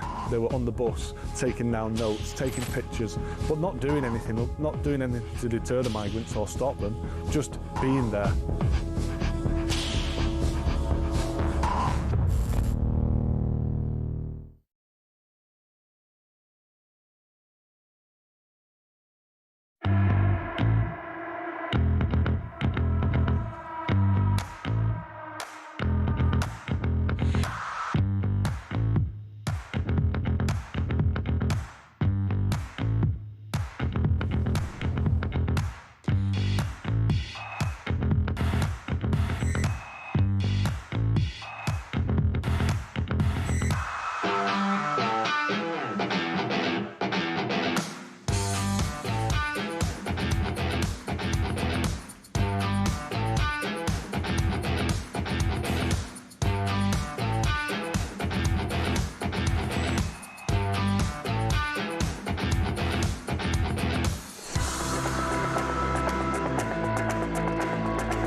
Across the UK, on DAB+, on YouTube, on your mobile, and on your side. This is Talk. And good morning. Yes, welcome back. 25 minutes after 7 o'clock. It's Morning Glory with Ian Collins, right here at the home of Common Sense. Kevin in Southampton says, my prediction is Labour will get worse, if that is possible. It's a very simply put and powerful line. Will it get any better? Sean in Gloucester says, I believe Nigel Farage hit the nail on the head when he said there will be a fiscal event forcing Rachel Thieves and Keith Starling to go cap in hand to the IMF. This will force them to call a general election. Will there be a general election? Might be a leadership one, though. On digital ID, we're also floating that one this morning. Richard in Gloucester, digital ID, remember them saying, never put all your eggs in one basket. Well, that's precisely what digital ID would do. Where are the other parties on this? Will they likely cancel any idea of digital ID? By that stage, it might be well up and running. And also this, as we've mentioned a couple of times throughout the course of the show, new figures show the poorest households have 2.1% less to spend since Labour came into power back in July 2024. This is despite Keir Starmer's pledge to raise living standards, yet the Prime Minister has insisted in his New Year message that people will get more money in their pockets. Things have been tough in Britain for a while. For many, life is still harder than it should be. You long for a bit more money in your pockets, a meal out, a holiday, the chance to make a special family moment extra special. In 2026, the choices we've made will mean more people will begin to feel positive change in your bills, your communities, and your health service. Right. I mean, when you hear that now, to say it sounds like sort of a whole raft, a set of vacuous platitudes, doesn't really touch the sides. Let's speak with Sir John Redwood, former Conservative Cabinet Minister. John, good morning to you. I mean, it's like listening to the old socialist playbook. You know, we're going to make you better off, and all those great speeches about other people's money and what he's planning to do. And we have this extraordinary headline this morning that under a socialist government, because that is what we have, the top people of the government don't seem to see that what they're saying is our aspirations, but they're not coming true, that they're delivering exactly the opposite of what they promised. You know, we'll smash the gangs and the small boats go up. Yeah. We'll give you a rise in living standards and your living standards go down. We'll cut energy bills, and then each time they put the price of energy up with their managed price. And the price of energy is one of the reasons why those on the lowest income to squeeze most, because they obviously spend proportionately more of their income on energy. And energy has been a bad news story from this government throughout.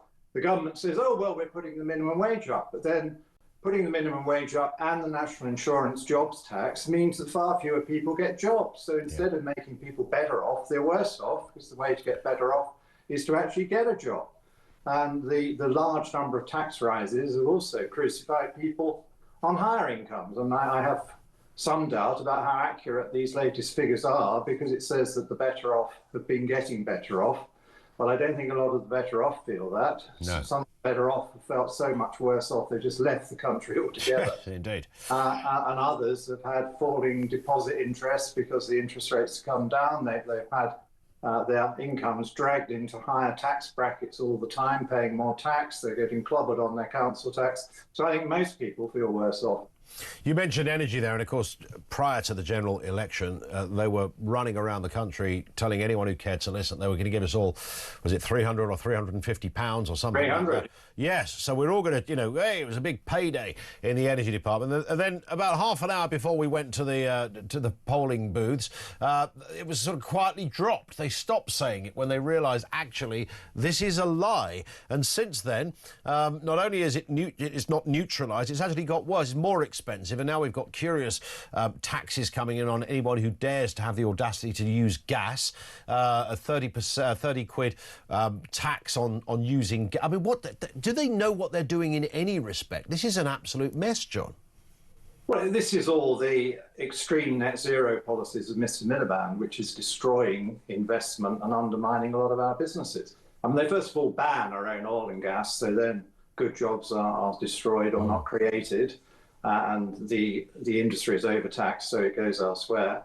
And then they put in too many renewables at very high cost, pretending they're going to lower the bills when they're actually driving the bills up.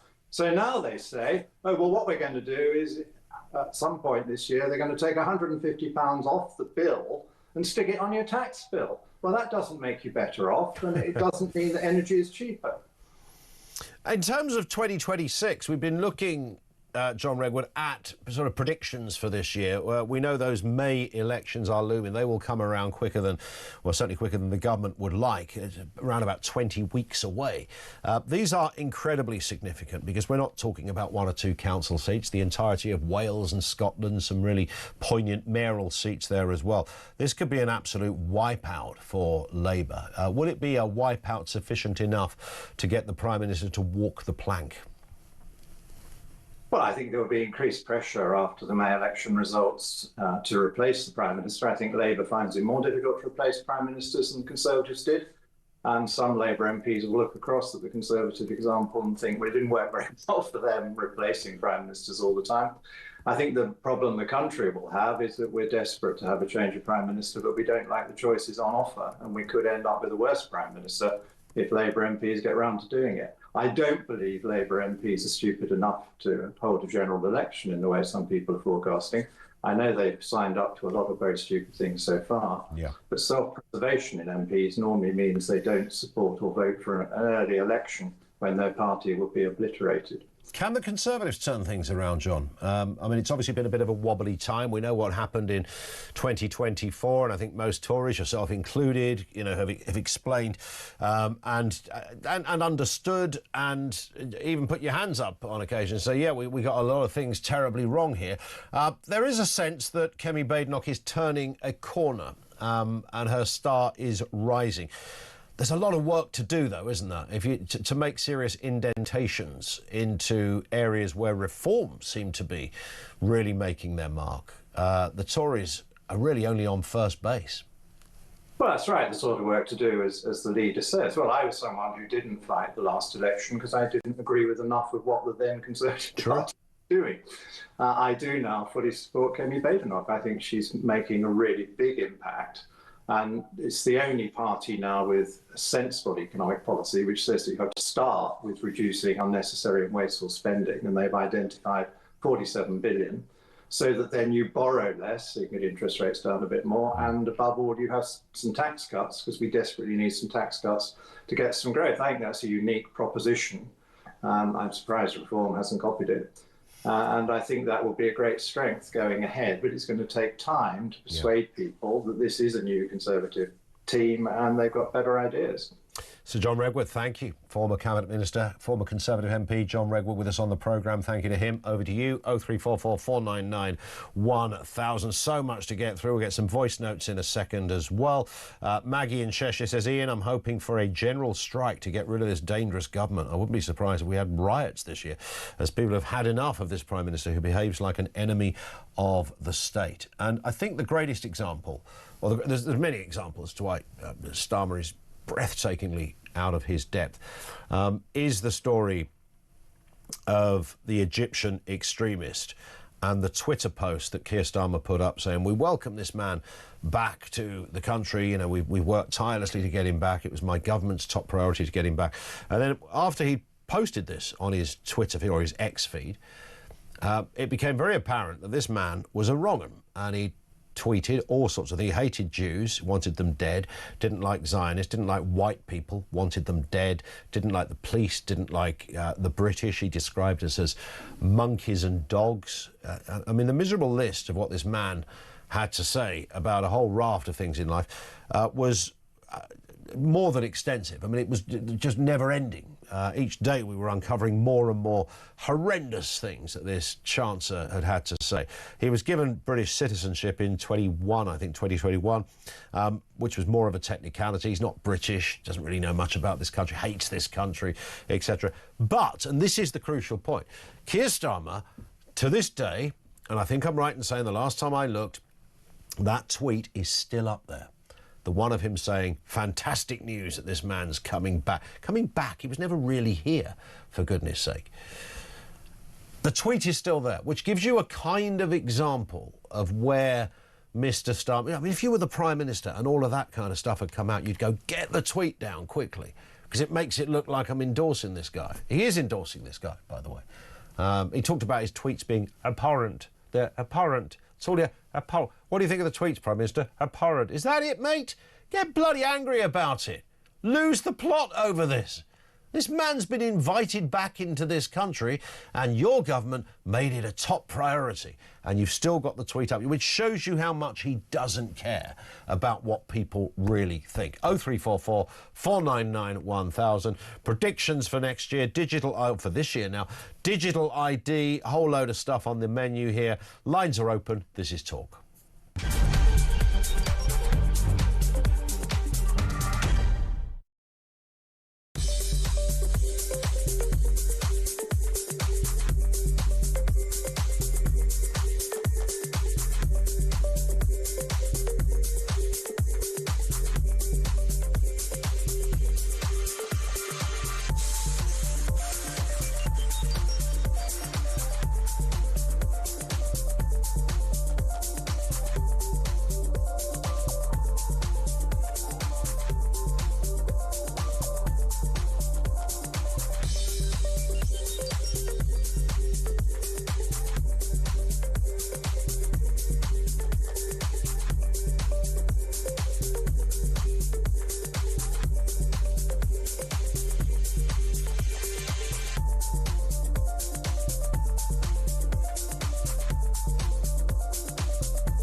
Across the UK, on DAB+, on YouTube, on your mobile, and on your side. This is Talk. Welcome back. Home of Common Sense, just gone 25 to 8. So much to get through. As ever, you never let us down here at Talk with the amount of comment and interaction that comes in, whether it is on the phones, whether it's you're messaging in, and voice notes as well, on a whole raft of issues we're discussing. Digital ID has found its way back onto the agenda. They're talking about giving digital ID to babies now. So it's from cradle to grave. You'll be on the government database from the minute you pop into this world. I mean, that should make you sit up and your jaw drop firmly to the ground. But also another survey that reports, no surprise here, most Brits are against it. Let's get a word on this. A voice note from Archie. Good morning, Ian. On digital ID, do you remember the chaos that happened when the traffic controller's computer failed? Just think of the chaos. Just think if all their systems suddenly failed, or if a hacker got in it, or your personal stuff got deleted. Can you imagine trying to put that back on? Can you imagine the hell? You're not going to be able to get anything done. Old saying, don't put all your eggs in one basket. There's a reason for that. I mean, honestly, bad actors on the world scale will be having a little bit of excitement, shall we say, about us doing this. Starmer is an idiot. You need to get him and his whole government gone, out, forever. Passionate stuff from Archie. Thank you very much indeed for that. Of course, the argument that the Blair, because Tony Blair, I mean, the last time I looked, Tony Blair has not been the Prime Minister of this country for about 17 years. So quite how he finds himself regularly sitting around debates and the like on these issues is a bit of a mystery. But digital ID is one area that he's massively endorsing. He says, I'll give him one bit of credit here. He says, yeah, you might lose a tiny bit of privacy, but it's nothing that you'd ever notice, really. But in the 21st century, in a world of technology where everything is kind of interlinked, banking is done digitally, your passport has a chip in it, your driving license, given all of that, you might as well just put it into one place because it makes the whole world more efficient. That seems to be the nature of the argument. It's a no-brainer because it just makes, you've got, at the moment, you've got a gym card, you've got a national insurance card, you've got a driving license, you've got a passport, you've got a debit card, you've got a bank card, stick it into one place. Get it in there, lovely jubbly, have it all sorted. That seems to be the argument in favour of it. Tell me why that is a horrendous... I could tell you why I think it is, and it's rather simple. But your thoughts on that one, 0344 499 1000, voice note or call as to why digital ID is the worst suggestion you could ever imagine. Now, a devastating fire has torn through a resort in Switzerland. This is the bar in Crans-Montana during New Year's celebrations. This was the early hours of 1st of January, killing around about 40 people, injuring more than 100, many with very serious injuries. It is horrific what we are seeing unfold here. And I suppose, and maybe this is not always the lens with which we judge stories, but inevitably you tend to think that a place like Switzerland has every health and safety, every regulation, all those boxes are neatly ticked. It's a very efficient place, very forward-thinking country, usually ahead of the game on things like this. You'd imagine it would not happen in a place like this, because any sign of trouble, like a fire, then procedures would be in place, doors would fly open, people would walk out. Everything is fine, but not quite the case. Let's speak with Luca Steinman, a Swiss-Italian journalist covering issues around that area. Luca, good afternoon, or good morning to you, I should say. Good morning. I mean, just on that last point that I was making, I think many people are surprised that, you know, this is an area, a fairly wealthy area. It's a resort. It is, a place where, you know, people who have disposable income, go to enjoy themselves. It was New Year, which makes it all the more tragic when people are celebrating something. What do you think has gone so horribly wrong here? Well, there are investigations currently ongoing, but definitely these areas made mainly, or many houses from these areas are mainly by wood, as traditional buildings and houses are there. And the bar, the Constellation bar where the fire took place, was exactly done by wood. And according to the investigations and according to witnesses that were interviewed by Italian, Swiss and British media, the fire came up from sparklers that were lighted on champagne bottles inside the bar. And within a bar which is made by wood, then the fire could quickly spread out. There was a very high number of people inside, mainly very young people. Victims and injured are mainly between 16 and 26, mostly in their early 20s. So you can understand that in such a small place, where everything is made of wood, also a small light, a small fire can bring to a catastrophe, which is unfortunately the case. But indeed, of course, it's easy to be wise after an event, but even allowing for the fact that, you know, obviously most buildings by definition in that area are wooden structures, but surrounded by snow, so perhaps there's an inevitable thought that people have, well, if anything, if a fire ever happens, you know, these areas are full of snow. I mean, then we're not likely to have a problem. But you still imagine that a place like Switzerland would be aware of that. I mean, it's made of wood, yeah, but we have the very best procedures in place. It might be wooden, but there's other things there, whether it's sprinklers or whether it's the cladding that's within the roof. All of that is the very best that money can buy. So any sign of a fire, then we've got it covered.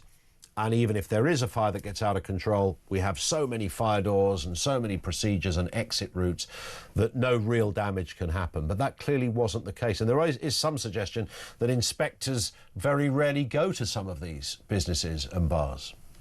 Yes, exactly. Plus, you know, we have to consider that it is a small location, a small area on the mountain. So if you have one or two casualties or one or two injuries, it's easy like to recover them. But when the casualties and the injured people start to be 100 or over 100, then you can imagine how difficult it is to go over the mountain to take care of so many of them.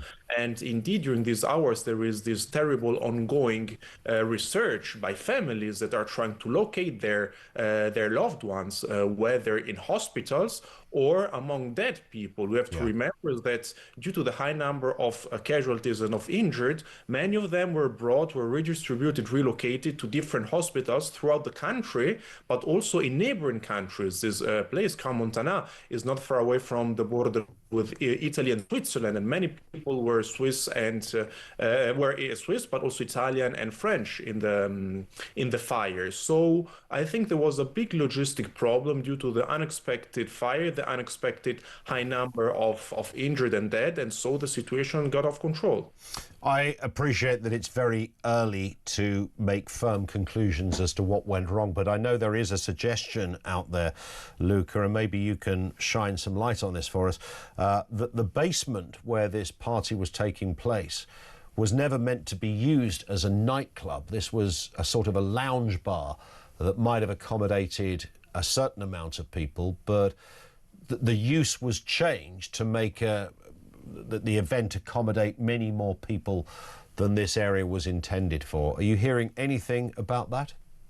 I'm hearing information about that which I cannot verify for now. What I know is that in these kind of places where many people are gathering for the New Year's Eve, for the festivities, well, many bars and many clubs, many bars and many restaurants that are usually used as such suddenly become bars where they play on music, where people dance. I don't know exactly if this is the case of the Constellation bar, but I know this is a widespread practice. So I can imagine the situation of a bar, of a restaurant where people were having fun. No one was having any doubts related to their security. And suddenly from a small sparkler, like a big fire spread out and everyone was under shock. Indeed. Luca, thank you for speaking with us this morning. You stay safe. Luca Steinman, Swiss-Italian journalist covering that story. It is utterly devastating. And, of course, trying to identify victims by definition of what has happened here, a huge inferno, is clearly ongoing and very understandably difficult. 100 more, many injured, some with very serious burns as well. And in the fullness of time, we will get, one would assume, some detail on whether this was a misuse of what the area was meant to be used for. If it was meant to be a lounge and someone had said, let's turn it into a nightclub, and that put too many people in there, then you get into the territory of the owners or the licensee, management, etc., being certainly questioned on what had gone wrong. Fuller detail on the way. 0344 499 1000. More comment coming in from you, particularly on digital ID, which has got a lot of you talking this morning. Glenn in Leeds says, I don't have a problem with digital ID. Most of us carry it in one form or another. It's nothing like being asked to produce your papers. It's who's asking to introduce it. It's Labour and their never-ending despotic love of control of everything for our own good. I don't trust this government and why they want this. Weren't Labour complaining about the last election being the first one where you had to provide ID to vote and it was infringement on your liberty? Ironic, really, says Glenn. Yeah, if you look at it, in a totally innocuous, very sort of innocent form, digital ID, yeah, it's just like some stuff that pings when you go through a machine or a turnstile, or, it's an easy way to show the hospital who you are. You just show your phone, they do the QR code, yep, there's all your details. It should be amazing. But we don't live in an amazing world. We live in a world where we don't really trust governments very much, and particularly this government. Why do they want all that info in one place? What does it mean? What are they building it into? So we all become our own kind of barcode, our own algorithm, as it were. On this very point, let's get a voice note from Kitty. Hi Ian, Kitty from Kent here. Just on digital ID, it won't work because A, it isn't required. All of the other IDs you listed are a freedom of choice to have. But also, anybody who doesn't have a current form of ID won't go for digital ID. If they're avoiding it for nefarious reasons, they will avoid digital ID. It cannot be enforced. Number two, any big government IT project or programme never ever works. It delivers less than the minimal viable product and is utterly useless. Number three, far more of our data escapes and is leaked than we're aware of. And so how do we know this would be secure? It wouldn't be secure. We'd all be even more vulnerable than we currently are. If we have to have a smartphone, not everyone has a smartphone, and I will certainly be getting rid of mine. Have a happy new year. Back to the Nokia, eh? Let's. Life was so simple, and of course, you never had a conversation about charging your Nokia either, did you? Because that beast would go on for about 3 weeks. 3 weeks. And somebody would go, oh, what's wrong? Oh, yeah, I've got to charge it. Yeah, it wasn't a big thing. Now it's all we do is charge stuff, right? When you go on holiday, you know, you used to just think of your toothbrush. Now you got your charger. You got your charger for your phone. Yeah, I got that. Your laptop. Yeah, I got that. Kindle. Oh yeah, toothbrush. Yeah, but it's oh no, you need a charger for that as well. 0344 499 1000. 10 to 8. This is Talk.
Across the UK, on DAB+,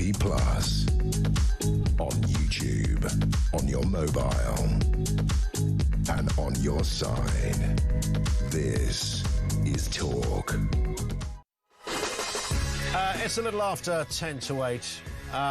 This story fascinates me for a whole load of reasons. 1 in 10 Brits would buy weight loss jabs on social media platforms like TikTok if they could not get a prescription from their doctor or their pharmacy, according to a survey. So, bearing in mind, social media in itself is not really a sales place, not an Amazon, but there are ads that run on them. But more than that, I suppose, there's influencers. I mean, my goodness, I'm an influencer. Yeah, of course you are, mate. Those kind of people. Would you buy something that you are going to then inject into your body from some chiseled dodgepot doing his own home video on TikTok? I mean, the fact I'm asking the question is a bit bizarre.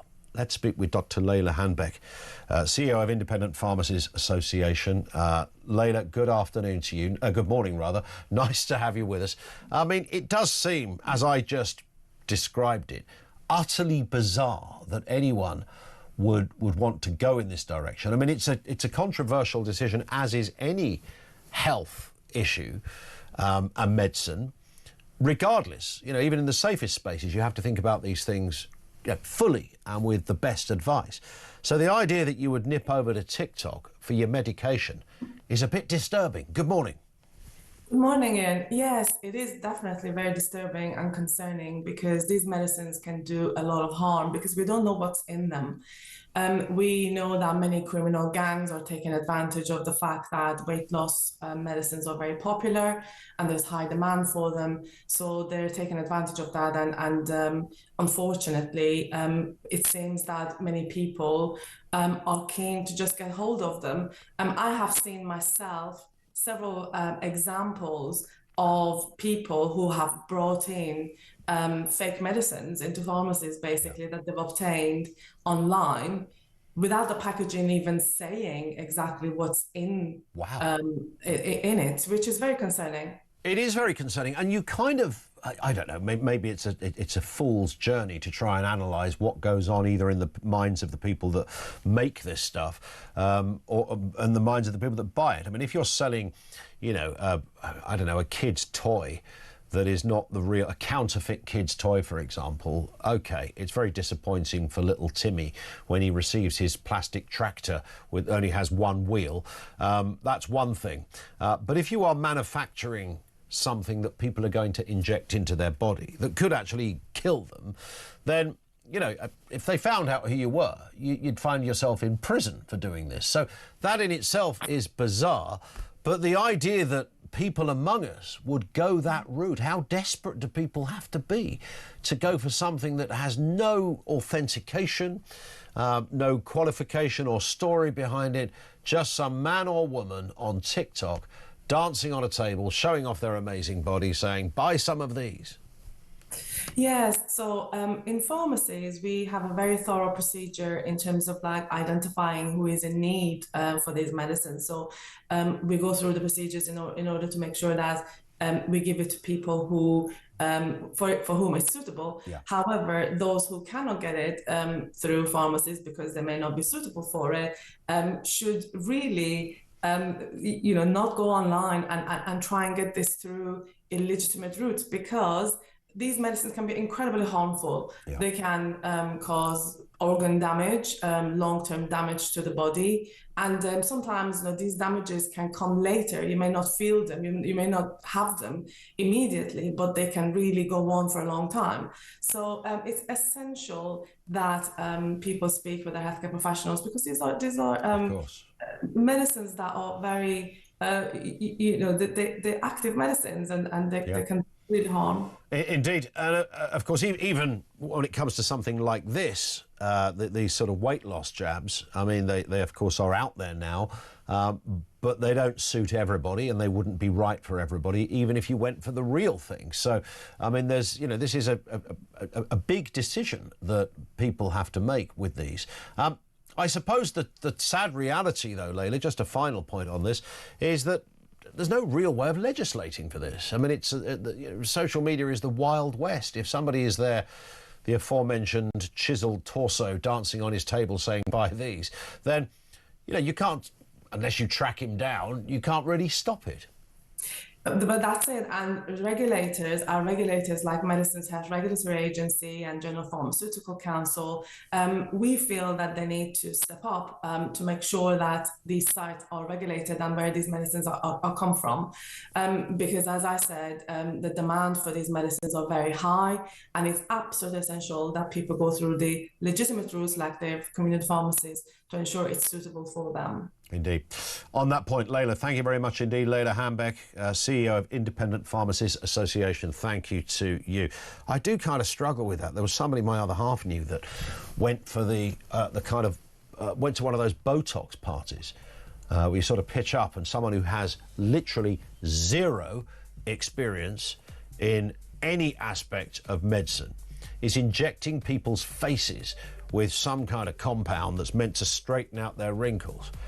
The story was of this woman who ended up with an eye that looked like it was in another postcode because it was given so badly. I mean, if you want to have a bit of Botox, iron your face out, etc., fine. I've no moral judgment on that, but, if you're going to do it, you need the real deal for something like that. I mean, this is a potion being put into your system.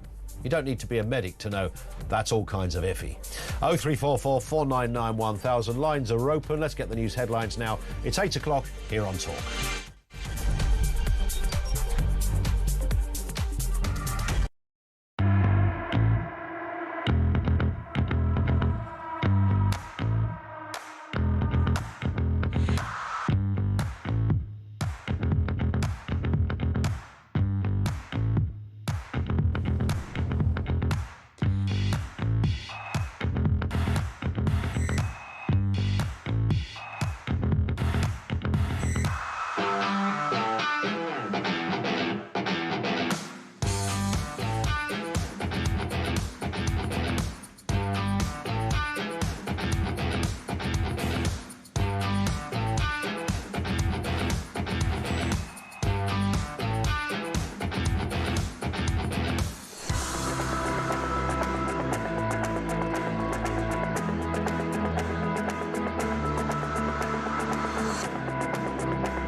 Across the UK. On DAB+. On YouTube. On your mobile. And on your side. This is Talk.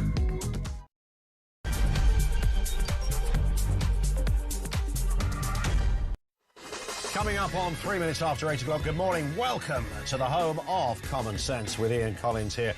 We're here till 10 o'clock. So many issues to get through. Great comments coming from you as well. So much to talk about.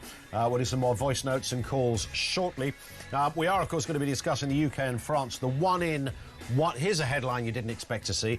The one-in, one-out migrant deal has been slammed as ineffective. Really? What, it's not working that well? It's not really actually getting rid of people that shouldn't be here on a very regular basis? Yeah, that one.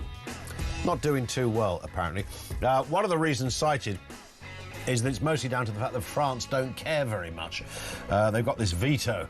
They can do all sorts of things with their veto. France love a veto, and they're not messing around. We'll talk more on that in a few moments. John Rentoul will be joining us. Also, the poorest households in Britain have become poorer under Labour, despite Sir Keir Starmer's promise to improve living standards. This is about having spare cash after you've paid your bills and your rent or your mortgage. How much have you got left? It's down. It's shrunk by 2.1%. Under the Socialists, the very party that purports and claims and shouts from the rooftops, we're on your side, we're here to help you. Even New Year message from Keir Starmer said, no, more money in your pockets for 2026. Yeah, right.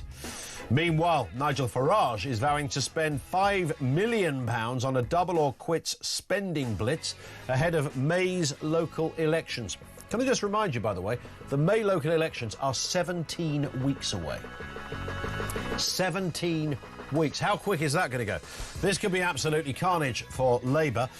Will it be joyous and jubilant for Reform UK? Mr Farage is throwing a few quid at it to make sure it is. We're also talking digital ID. Again, the government facing calls to ditch the plan as survey after survey shows the majority of the public don't want it. There's also some suggestion they've been discussing in Cabinet digital ID for babies. The minute you are born, from cradle to grave, you will be tagged like a big old barcode from the minute you enter planet Earth. And as we were discussing in the last hour, 1 in 10 Brits would buy weight loss jabs on social media. Would you really go to TikTok to buy an injection? Well, apparently 1 in 10 Brits would. If they can't get them on prescription, the best place to go is Twitter or TikTok, because they do it, don't they? And it's much cheaper. Yeah, but you don't know what it is. Bit of a problem, that. 0344 499 1000. You can voice note us there as well. Message 87222. Just a word on digital ID. Cliff in Berkshire says the government and IT projects have an awful track record. Recent hacking events should be enough for sensible people to think again. How long will it be before there's a global digital ID project? And of course, it's not just digital ID, but if you juxtapose that with AI and everything talking to everything and what it can do, what it can monitor, even if it's, you know, innocuous and it doesn't really, it can do it, it can do all that stuff, it doesn't matter, you're not breaking any laws, so what if they know, you know, how much petrol you use? Well, they're making policy on your habits as well in that respect, and the greatest example that's given is Ed Miliband's net zero agenda. So don't want you driving petrol cars, really. I want you in an electric car, but petrol still exists. Maybe in the same way that Ed's going to tax your boiler, we find out today, maybe he's going to tax more your petrol. You can't buy petrol after you've gone over a certain amount, because your digital ID and AI together will specifically show in real time and flag how much petrol you've put in your car that week. And you think, oh, I need some more. So you go to the petrol station, you go to fill up, it says, sorry, you're over your quota for the week.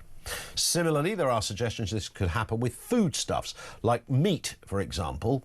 Meat diets, very bad for the planet, very bad for your health. It will say you think, I fancy a nice bit of sirloin this evening. will think again because she bought chops on Monday and the computer says no. It's that kind of stuff. This all sounds a little tinfoil hatty, but that would be the potential capability of digital ID coupled with artificial intelligence. Your thoughts on why it's a very bad idea, please. Let's speak with John Rentoul, Chief Political Commentator at The Independent. John, good morning to you and Happy New Year. Good morning, Ian. Happy New Year to you. Happy New Year to our Prime Minister. Well, I was about to say, it's anything but a Happy New Year by the looks of things. I mean, he did give it all guns blazing in that little New Year's speech. He's talking about there being more money in people's pockets. Before we get into that, let's have a listen to what Mr Starmer had to say. Things have been tough in Britain for a while. For many, life is still harder than it should be. You long for a bit more money in your pockets, a meal out, a holiday, the chance to make a special family moment extra special. In 2026, the choices we've made will mean more people will begin to feel positive change in your bills, your communities, and your health service. Well, there it is. He's going to make everything better, John, apparently. I'm afraid I didn't like it at all. Totally inauthentic. I don't know what he was trying to say. I mean, the one measure that really stood out for me in the budget was raising our taxes so that we can so that the government can subsidise our energy bills. Yes. By £150 a year. I mean, that is not going to make people better off. I mean, it should be completely obvious, but no, it's desperate stuff, and I think it tells you all you need to know that we start this year with the Prime Minister in effect being given a 50-50 chance of surviving to the end of the year by the I think that's true, and it's interesting that even sort of left-leaning economists, if you like, would say to you, well, I don't think anyone is suggesting we're going to be better off. There's going to be more money in your pockets in the next 12 months. There's nothing in the mechanisms of the economic plan, either domestically or wider than that, that would suggest anyone's going to be better off. But Mr Starmer is standing there with a straight face on that video, saying the very opposite. Yeah, I'm afraid people won't believe it until the economy turns around, and there's no real evidence that's going to happen. I mean, it could be. It'd be a nice thing to have. Would be an unexpected spurt of growth on the upside. But I'm not sure that people can rely on that. And of course, he has a mountain to climb this year. I mentioned, as you may have heard just after the news, the local elections are 17 weeks away. I mean, that when you put it like that, I mean, I'd imagine if anybody said that to Keir Starmer in Downing Street this morning, 17 weeks, Prime Minister, he'd probably drop down bawling his eyes out. I mean, this is, it's very, very close. That's going to be a monumental moment. This is not like a few council elections. You've got the entirety of Wales and Scotland up for grabs. There's some high-profile mayoralties as well. This could be absolute carnage for this government. It could be, although reform, Nigel Farage's reform has peaked in the opinion polls recently, and is sort of drifting down in popularity. So it may not be quite the carnage that we expect, but no, it's not going to be good.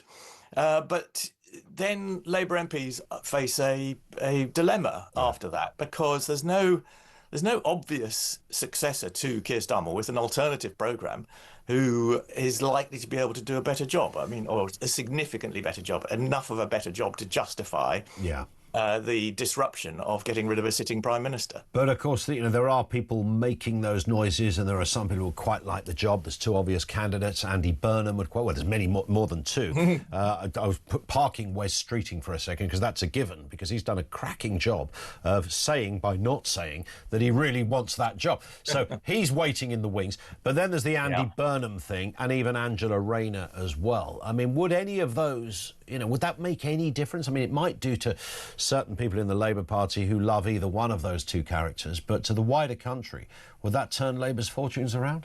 No, I don't think it would. I mean, I think Keir Starmer is clearly not very good at politics, in the sense he's not able to get across a good and convincing message. about what he's trying to do, and someone may be able to articulate that better. I mean, Wes Streeting, I think, would be a much better communicator, but the policies wouldn't change significantly because the reason we're in the state we're in is because the economy is flat. The Labour did, to be fair to them, inherit the public finances in a terrible state from the Tories. And it's going to take a lot of time to fix that. There is and this is a slightly different story, but it's just worth mentioning this again, John, a sense that the Prime Minister isn't very good, or the government aren't very good at reading the room. And I think that's a fairly reasonable point or accusation to put to them. You think of winter fuel and farmers and a few other bits in there as well. But perhaps the most recent example, and my jaw still hits the ground every time I see this, was the story of Abdel Fattah, the Egyptian extremist who was welcomed back into the UK. And of course, Mr. Starmer put up a tweet saying, "I'm delighted that he's back in the UK and reunited with his loved ones. It was my government's top priority." And after he put that up, a load of tweets suddenly came to the forefront. I know that most of them were written a while ago, but they were pretty horrific. No way around it. In any other situation, you'd have a knock at the door right now from Plod saying, "Hang on, did you write this?" What is extraordinary, in addition to all of that, John, is that tweet from Keir Starmer is still up there on his Twitter feed. Well, yes, because it would be more embarrassing to take it down. It would just give the story even more legs. But no, I mean, it was a basic failing of competent government not to check the social media. Although to be fair to the government, there are plenty of journalists around who could have looked up those tweets a long time ago. I mean, this campaign to release Al Fattah has been going on for a long time. Yes, Priti Patel, and the press, James Cleverly, the list goes on. Yeah, absolutely. The press has been piously asking every Prime Minister since Boris Johnson what they're doing to release this poor British citizen who's languishing unfairly in an Egyptian jail, and nobody seems to have bothered to have gone through his tweets until he's actually released. But what we don't get with politicians here, and this seems to be a bit of a theme of mine, and I apologise to anyone who's fed up with me saying it. If you look at Donald Trump, now even if you loathe Donald Trump and don't like his politics, don't like the man, if this was in America right now, he would have convened a press conference, either in the Rose Garden, the Oval Office, in the press room at the White House, wherever, and he'd have got very, very angry about this. We don't hear that from our politicians. Keir Starmer's still got his... I mean, he could have said, "I've taken that tweet down now because I've discovered stuff I didn't know. This man's a wrong and he's not going to be here very long. I'm going to get this man out." Instead, he passes it over to the Foreign Office and Yvette Cooper. He says the tweets are abhorrent. That's as animated as he got. We don't hear the fire in the belly when it comes to these issues from politicos in this country. No, we don't. But there are advantages to that. I mean, I'm not a big fan of what Donald Trump is doing to America and the American Constitution. I mean, he does seem to think that the law is an irritant, I'd rather have politicians who respect the law, even if it makes them uncomfortable at times. And I think Keir Starmer's in that position at the moment. Let's move to this story as well. A lot of response we're getting this morning on digital ID. Of course, this was announced sort of, not quite, well, kind of out of nowhere earlier last year. It sort of just popped up, wasn't in the manifesto, and then there it was. And before we knew it, even Tony Blair was doing the rounds because he's sort of the archdeacon of all things digital related, it seems. No idea why. He has no base from which to talk, but other than his own empire, the Tony Blair, what's it called, Institute? Institute for Global Change. That's it, Institute for Global Change, which he's advocating. I mean, Blair is quite honest about it and says, "I think this is a great idea." Do you lose a bit of privacy? Maybe you do, but actually, on balance, it's the 21st century. Don't be a Luddite. Join in with it because it's the way every country is going. That's the basics of his argument. But there's a lot of angst against this, John, and understandably so. When you look at what it entails, this would be, for the first time in human history, a database like no other. And I know you can say, well, it's the 21st century, so these things happen. A database like no other of literally everything we do, spend, think, ailments, you name it, it's going to be there. Yeah, I think you were right to describe that as tinfoil hattery earlier, Ian. You think so? Yeah, no, I mean, this is. I don't think actually the great British public care that much about this.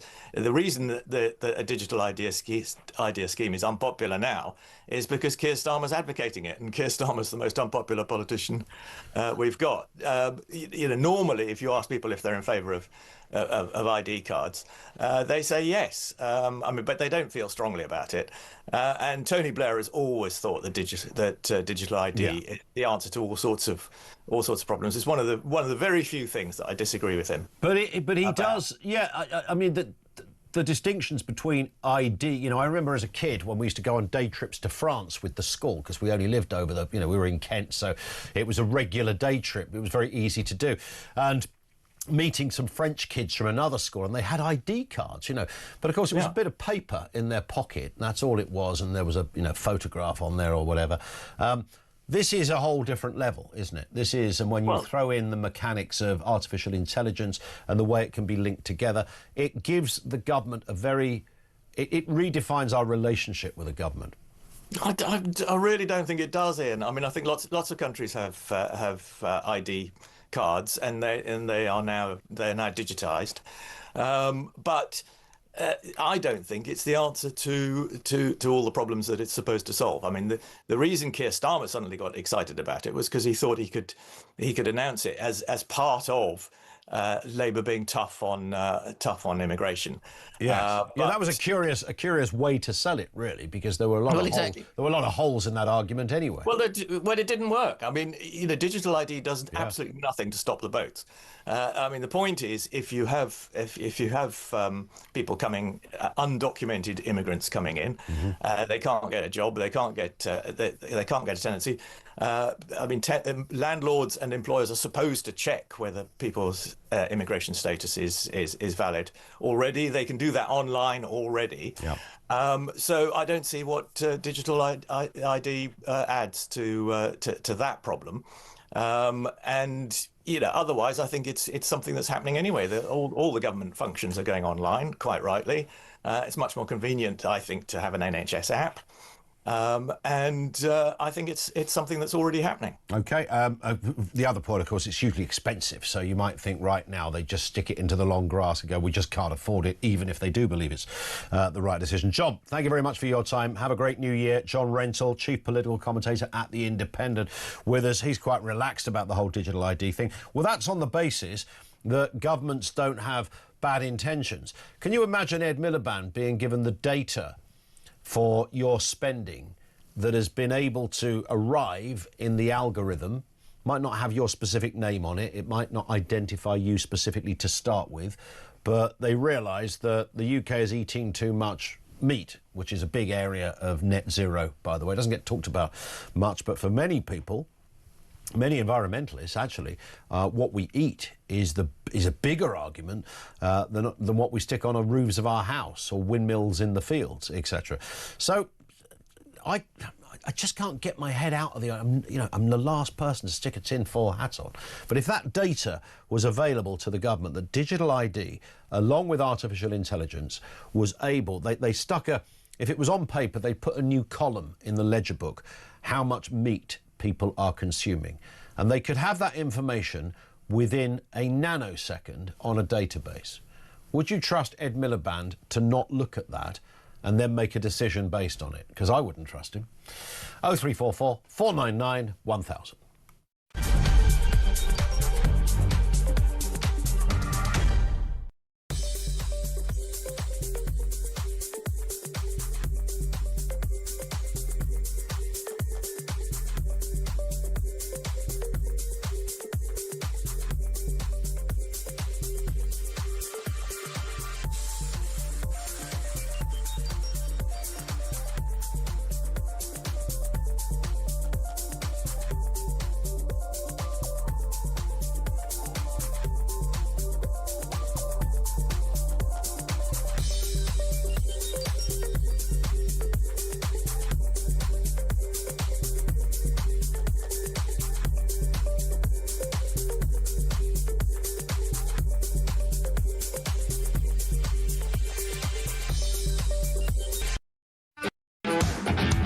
You can't try and snipe at the Conservatives for things that weren't our fault. Oh, I mean, I This haven't is got not one. time. Don't tell your big mate Donald Trump to tell his big mate Vladimir Putin to stop killing people. Then we can solve that problem like that. Won't be surprised to know I disagree. Why? Why do you disagree, though? Why do you want our young people left on the scrap heap? The court's time being wasted, laying down a ruling on what is a woman. You and I have been speaking for far too many years about And this. actually, you know, I'm very grateful to you too, because you have always covered this topic.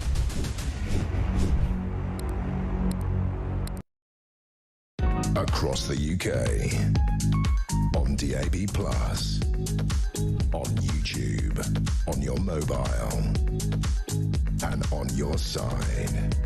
This is Talk. And good morning. 22 minutes after 8 o'clock. Welcome to the home of common sense.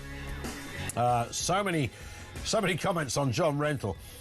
Ben in London says, morning Ian, your guest John Rentoul is a believer in having a Labour government. He is anti-reform and his dig at reforms stalling in the polls is yet another falsehood. Reform will clean up in the May council elections. He thinks Keir Starmer respects the law. What a statement to make. Starmer does not respect the law. If he did, he would not cancel elections just to save his face. There's a lot of views on that point. Ben, thank you very much indeed. Richard in Leicester, John Rentoul is on a different planet. No one I know wants digital ID, says Richard. One in from Sharon, John Rentoul always defending this government, this useless Labour government. Why does he not defend the British people? Pedro says, John is deluded. Obviously, the Guardian readers are on board. He doesn't speak for me, he says. Thank you, Pedro, for that. And there is that... Look, if digital ID, if there was no possibility of misuse or reuse of digital ID, then you could say, yeah, it's just a convenient way of doing stuff. Look, my OCD brain loves the idea that I haven't taken cash out with me since about... I don't know. I just don't take any cash out with me. I've always paid on my phone. Prior to that, on a card. I love that convenience. So I can see how you can really sell that argument. It's so much easier to have it. I've got my passport on my phone, my driving licence on my phone, all this stuff all in one place. Yeah, it kind of makes sense. But that actually isn't the argument. It's not about helping my OCD. It's not about the convenience. It's about who governs you. What is our relationship with that government? Could a different government, let's say you trust Labour, could a different government going forward, what would happen if the Green Party were in power and they got hold of your spending habits and goodness knows what, and elements of your health, that previously this was sacrosanct area for anonymity and privacy, but it all goes onto a database in a way that it's never gone on before, the entirety of everything you do, from travel to spending to your health, to your intentions, to your habits, etc., where you go, all of that stuff properly put. I know you can, we've all watched one of those crime programs, right, where they're able to catch the killer because they looked at which bus he tapped in on, or which, and then he spent some money on, a book in Smith's, and, we know from the phone, his mobile phone calls, that he made a call in this area because of the mast, etc. We all know that is doable, but when you deliberately put it all into one specific place and throw in artificial intelligence and all the capabilities that has, should we be worried? It's an absolute fair question. In fact, it would be remiss of anyone not to ask that question, because it's key to this. 0344 499 1000. Now, we know how much everybody loves a vaccination since COVID. Starting this month, the NHS is launching a nationwide chickenpox vaccination programme for toddlers across the UK. The rollout will see kids offered 2 doses of the vaccine, typically at 12 and 18 months of age. To ensure wider coverage, a temporary catch-up scheme will also be available for older kids between 2 and 5. Let's speak with Martin Gower, former NHS Trust chairman. Martin, morning to you. So this was never a vaccine before, or it was there but rarely used? What's the story with the chickenpox jab? Well, it was a separate vaccine that children from 9 months onwards were allowed to have. It appears that it was rather open to parental choice, and I don't think the take-up was that great. I mean, I do think today's story is fairly positive because it's going to be combined with the MMR vaccine, and I think that's a really good thing. It's a positive story. We've rather lagged behind other countries, though, who've been doing this for quite a long time. The USA, Germany, France, this has not been... Right. So no one gets chicken pox in those countries, I guess, because they're vaccinated against it. I don't think nobody gets chicken pox. I think as with broadly speaking. Well, I think as with all vaccinations, Ian, we know from COVID that it didn't stop you getting COVID. And I think this is true of this as well. Yeah. I mean, related to chicken pox is shingles, of course, which adults have had. I had it a few years back. It's very, very nasty. I'd had the vaccination for shingles, which I would urge older people to have. Jump at it because it's a horrible thing to have, but it is associated with chickenpox. And of course you can catch it from somebody with chickenpox. Yeah. I mean, it was always a kind of bit of a jokey thing when you were a kid, wasn't it? Have you had chickenpox yet? No, I haven't had it. In fact, you sort of half envied kids who'd had it. I guess in worse scenarios, it can be perhaps more devastating. I mean, for most kids, they get the spots for a few days and then they eventually go away. You feel a bit rubbish and then you're back to school. But for others, this is a more dangerous thing to get. Well, it is. It can be, especially if they have some other condition. For example, children with leukemia. Or other ongoing conditions, it can be quite damaging to them. But the interesting one is, I think years ago, they used to have chickenpox parties, so that to get as many kids getting chickenpox as possible to get it over and done with.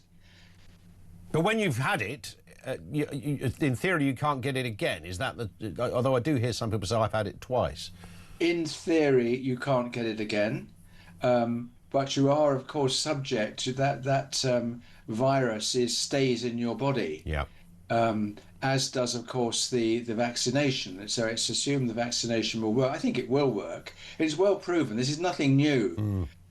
It's a bit newer to us in this country, but I think it's a positive step. Another story here that's worth a word, if you wouldn't mind, Martin. Private prostate surgery has more than doubled in recent years. 13,000 men choosing private treatment in 2024. That's a 92% increase in around about the last 10 years. I can understand why this would have happened. There's no screening process, no mandatory standard state given screening process for prostate, even though it's one of the biggest killers of men. And we're hearing more and more about it, some very high-profile cases, of course, which is good in some respects, that it highlights the need to get checked. But in the absence of trying to get, I suppose, treatment and to see a GP, many are clearly turning to the private sector. Yeah.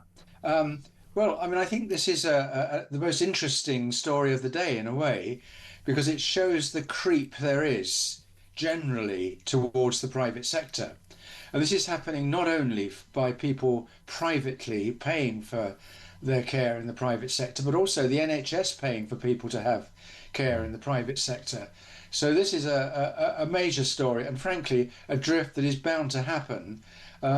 It just is a bit annoying because it means that, of course, people are paying for their care twice. Yeah. Once through their tax and then again through their private insurance, or indeed paying for it out of their savings.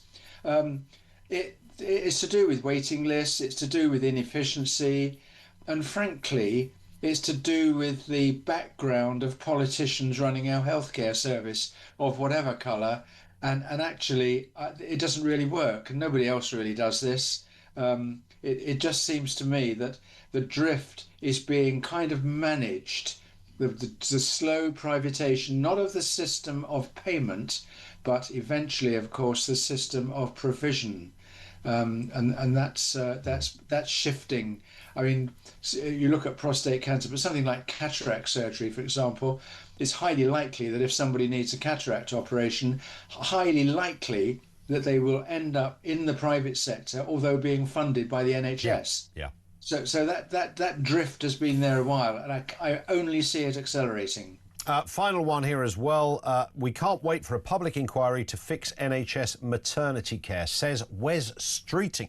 I wasn't aware, Martin, that there was a need for a public inquiry. I know there are sometimes big question marks around maternity and neonatal services needing sort of an overhaul. What's predominantly the problem that is requiring the Secretary of State to endorse an inquiry into it? What's gone wrong? The problem is that around the country, in very specific places, I know there was one in Sussex, I know there's been a history in Morecambe Bay, that goes back quite a long way. There, of course, there was the whole thing that went on with Lucy Letby. These were very, very poor maternity services. And actually, I think the maternity service is pretty disgraceful we provide in this country. You know, it's one that I'd privatise tomorrow because I just don't think it really works. And it's an odd one, but it's quite disgraceful, really, Ian, that the number of unnecessary deaths of small children, of babies, when you compare it to other countries, we're really, really poor at this. But a public inquiry is not the answer. Public inquiries almost always are to do with governments being seen to do what they ought to be doing.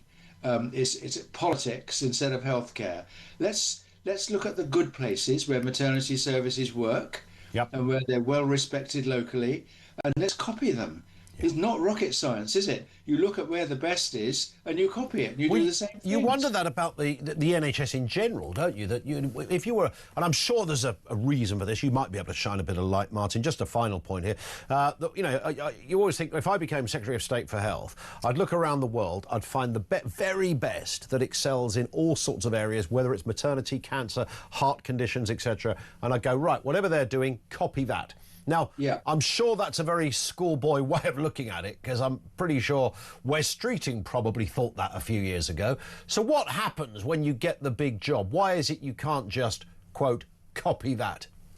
Because the politicians think that they must be seen to be running the healthcare system in the country. If you go to France or Germany, two of our nearest neighbours, that simply doesn't happen. The idea, for example, of a government minister negotiating with trade unions over salaries for junior doctors just wouldn't happen anywhere else. The second part, Ian, if you were appointed Secretary of State for Health, is to step back from it and allow healthcare system to develop in a way where locally they can thrive, and that will be in partnership with the private and the not-for-profit sectors as well. It must be. I read a great thing not long ago about how the French view their healthcare system, whereas we look at it almost like a sort of charitable, almost like a religion. The French look at it like a service, the same way they look at the transport system. It needs to work, it should work, we pay for it, so make it work. But Ian, also, people don't take enough responsibility. Take the first point, we talked about PSA tests and for prostate. I have a PSA test every 3 or 4 years. Nobody called me to have it. I just simply asked for it. And I have the same time I have a blood test for cholesterol and all the other things, you know, diabetes, whatever. And my surgery are fine. They do it. I get the response back. I get it put on my app. And honestly, we all need, as a country, to say this is not somebody else's problem, it's our problem. Spot on. Martin, great to have you with us. Thank you. Martin Gower, former NHS Trust Chairman. He's absolutely bang on that last point. I've told this story before. About a year ago, maybe 2 years ago, I had a set of blood tests privately, went to a private clinic and had some blood tests. And it cost I think it was about 250 quid, 270 quid. It's a big, it's the full complement of blood tests, if you like. And I had it done about 10 o'clock in the morning. The results, I think, came through either at 4 o'clock in the afternoon, seriously, or the next morning or something like that. But the point was this. The week before, I'd spent about 500 quid having my car serviced. And nobody blinks at that, because I had to have it done. The service was about 350, and then there were a few nuts and bolts that were missing, and so they did all of that. And you don't think... You spend more on your car than your own health.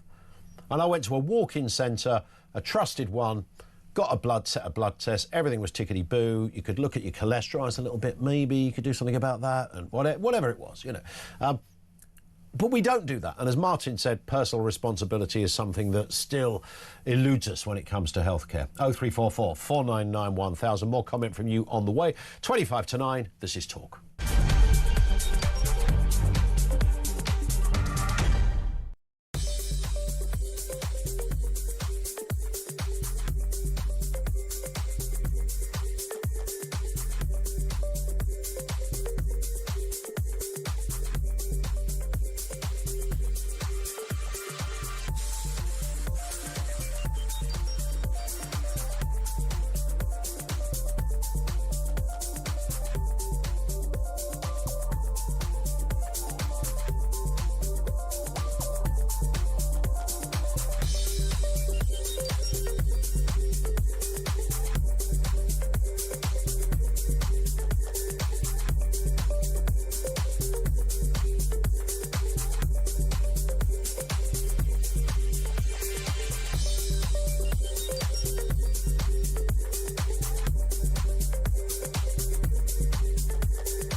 Across the UK, on DAB+, on YouTube, on your mobile, and on your side.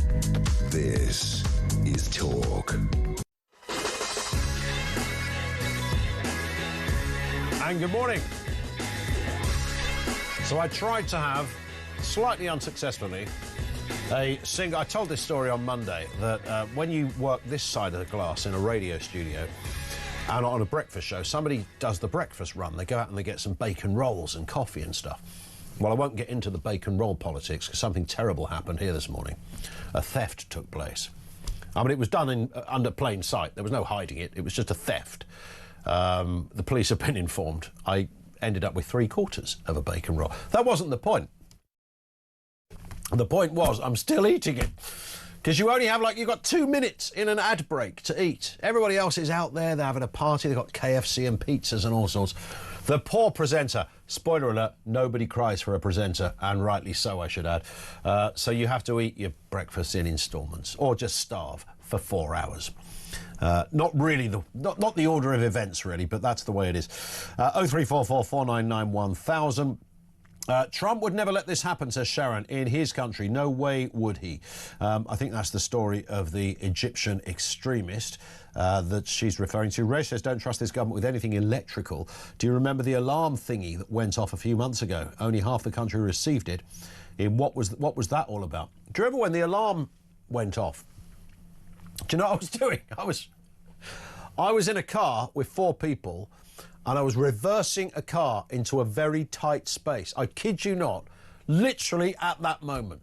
So there I am, I'm in a pub, okay, I was in the King's Head, I can tell you where I was, and it was a Sunday, absolutely crammed. I saw a space, I thought, can I get the car in there? I thought, I'm a fairly good driver, I'll reverse the car in, and I got into the right position, and I'm about to park in there. I'm thinking, and right next to us, by the way, is like an Aston Martin, you know, wrapped, absolutely 100 k's worth of car. And I'm thinking, don't hit the car. And then suddenly, simultaneously, 3 alarms went off on people's phones, which would have been enough for many people to have tapped the accelerator at that point and hit the darn thing. It wasn't a nice moment, but interestingly, mine, as Reg just suggests, mine didn't go off. So I don't know what happened to mine. Maybe I'm not on the system. Now, Keir Starmer is facing a fresh privacy backlash following reports that ministers are considering expanding digital IDs to include newborn babies. Critics have branded the move deeply sinister, warning of a cradle-to-grave surveillance system and mission creep. Despite the government's insistence that the scheme is vital for tackling illegal immigration, I've never quite worked out why. Fraud, possibly. New polling suggests that public support has collapsed into negative figures. Civil liberties groups warn of massive security risks. The Prime Minister is under mounting pressure, therefore, just to scrap the whole thing. It's also massively expensive. Let's speak with Paul Richards, former Labour Special Advisor. Good afternoon to you, Paul. Nice to have you with us. Look, I've been saying this all morning. I've got a bit of an OCD brain. The idea of putting everything in one place really appeals to me. I love the idea. Get the passport, get the driving licence, NHS app, stick it all on there. Job done. However, I'm also a vaguely intelligent person, Paul, and what you trust governments with, maybe not this government, but one in the future, is a crucial question we should all ask. Why would we or should we trust digital ID? Good morning. Well, good morning to you too. Happy New Year. Well, lots of countries that have this have no problem at all. They don't have any sense of a surveillance state or interference or misuse of data. They just have a system that allows you, for example, in Estonia, to just access public services perfectly easily and efficiently in a way that we all have, absolutely tons of data already on our phones and out there. People who will happily give away their location and details to online shoppers and do their banking online and all the rest of it. They have nothing to fear from a single ID that's on your phone. Now, the story in the papers that's triggered our conversation this morning is that ministers are considering this from birth. But yes. I mean, my understanding of reading between the lines and having worked in government, this is a leak out of a private meeting where stakeholders were invited in to see the minister. And then obviously that somebody who doesn't like the idea of ID cards at all has leaked this to a friendly newspaper and tried to sort of create a bit of a scare story. Now, I don't know whether that's a true reflection of the private meeting. No, I'm sure it wasn't number one on the agenda, but it appears that there was some sort of discussion based on this leak. And I know you have to treat that with, with a certain amount of caution. I get that. Well, you do really. I mean, it's not hard and fast. I mean, it could be that it can be a number allocated at birth because, I mean, other things are as well. The NHS, the red book you get at birth, so the state does register the fact that somebody's been born from the day they're born, and it could be that. But, I think people getting antsy about this now, before we've even had a parliamentary bill or any kind of proper public conversation around it, I think it's too premature, really. I mean, Paul, you mentioned other countries that have it. I think even Latvia have a form of it, but it's that crucial word, a form of it. I mean, from what I can understand, and I may be wrong on this, there's sort of various versions of digital ID. You can go for the full suite, as it were, a bit like buying the sort of premium package for some, a software outfit online, or you can go for the bronze package, where it's a little looser and doesn't quite join everything up in the same way. From what I'm hearing, we're going for the premium package with booster rockets, the full thing, everything in one place. Throw in a bit of AI. They're going to be tracking how many pork chops you buy and how much petrol you put in your car, and you'll get a message from Red Ed, from the Environment Agency, saying if you use too much petrol, you're going to jail. Now, of course, I'm slightly exaggerating the point here, but that's the question that many people are asking here, Paul. Does it allow the government to overreach what they're there to do? Well, I mean, if you look at somewhere like China, then yes, obviously authoritarian governments surveil their citizens and use any means necessary. Yeah. But in a democracy like Estonia or Australia or India, where they have forms of digital ID, it's just a sort of thing that you get as a citizen to be able to help you access services and put all your data in one place. I mean, I reread the Gov.uk statement on this morning just to remind myself, and for example it says very clearly you won't be required to show your papers in inverted commas to anyone that asks.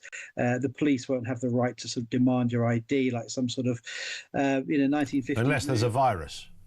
Well, in cases of national emergency, who knows what the hell will happen, but as things are, it's just a useful tool. We're already halfway there anyway. Most of us do have a smartphone and do have ID on it.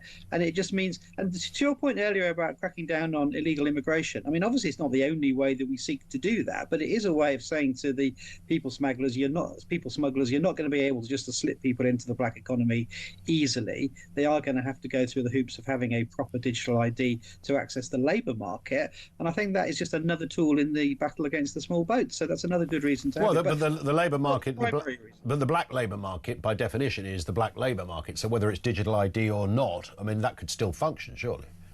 Well, it makes it harder, and of course, criminals will always go after the money and will always try and find a way around a system. Whether it's stealing the lead off a church roof or very sophisticated digital scams or whatever else. They'll always go where the money is. But I think it's just another tool in helping that. But I think ordinary citizens, like I say, we've all got bank details, we've got a national insurance number, we've got NHS app, we've got all kinds of bits of ID all over the place, and this is just a consolidation of all of that into a single simple system that people have nothing to fear from. I mean, I was part of the government, of course, where we tried to do this last time, and we did get legislation through, but for whatever reason the technology wasn't quite there yet, and other things were happening that stopped it from happening. But it's a shame, because if we could be now ahead of the game and have a system. I mean, you casually mentioned China in your response. Well, I thought you were about to be honest. Well, no. Well, you were. You up in the past. Who was going to play the Chinese card first? And you went there, Paul. But just to follow up that point, I'm looking at America at the moment. It's interesting, and I don't think this will be lost on you. And I'm not a great Trump supporter, but I can understand some things that he does, and the way that he kind of tells it like it is very popular, etc.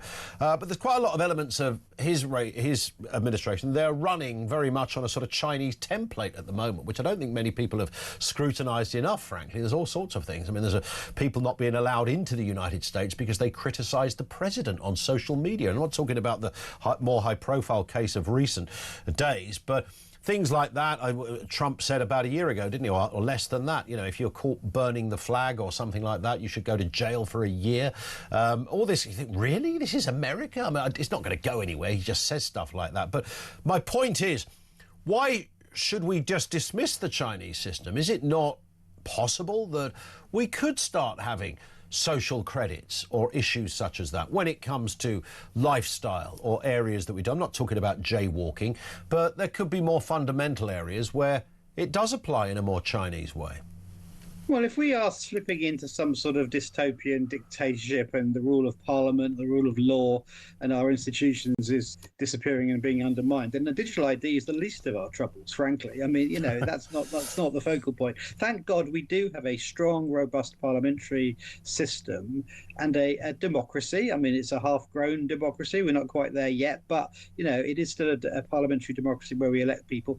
And it's a strong system that survived many decades. So I would say that that fear, of course, we have to be in constant guard against it. And when people come on and say they disagree with Parliament, they wouldn't fight for their country, they think the BBC should be abolished and the National Health Service, we have to be a guard against those people who do want us to become like a Trumpian dictatorship. But luckily in this country we are still a democracy. OK, on that point, Paul, thank you very much for your time. Very thorough stuff from Paul Richards, former Labour Special Advisor. I don't think the Trump administration is a dictatorship, by the way, but Donald Trump is ruling, and you can't really ever get this past the diehard Trump fans because they will never see it.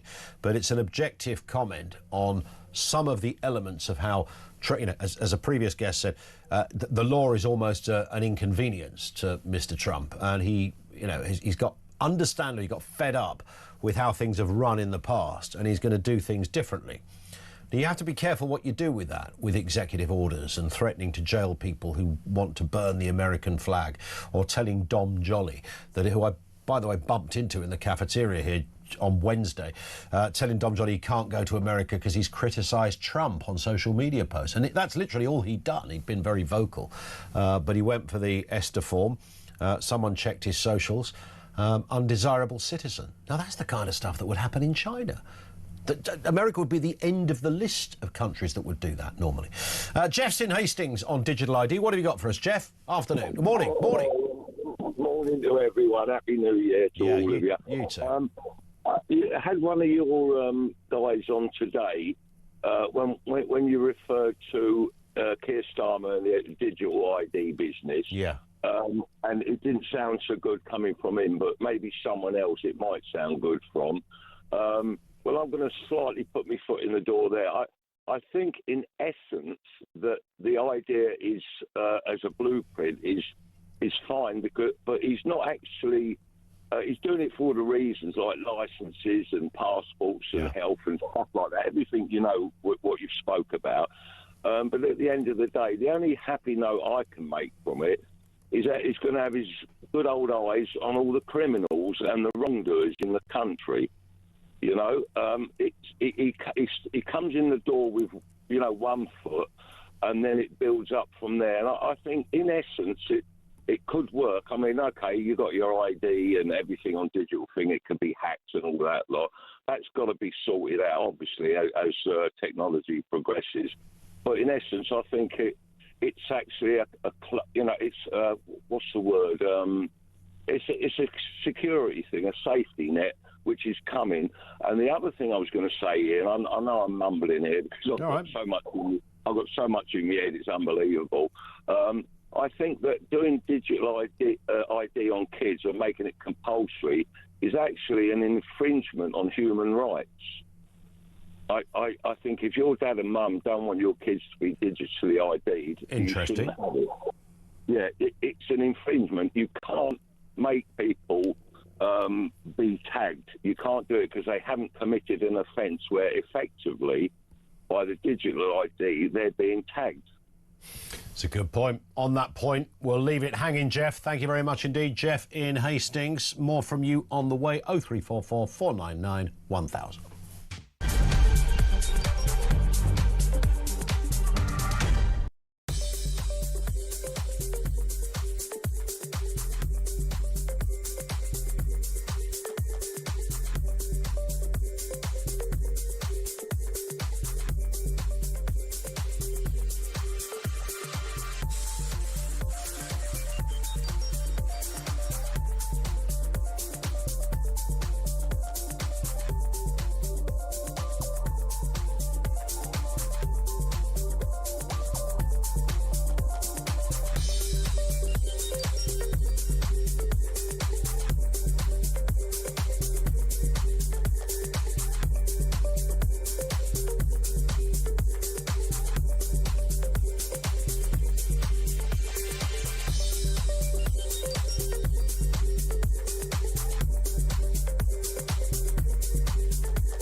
Across the UK, on DAB+, on YouTube, on your mobile, and on your side.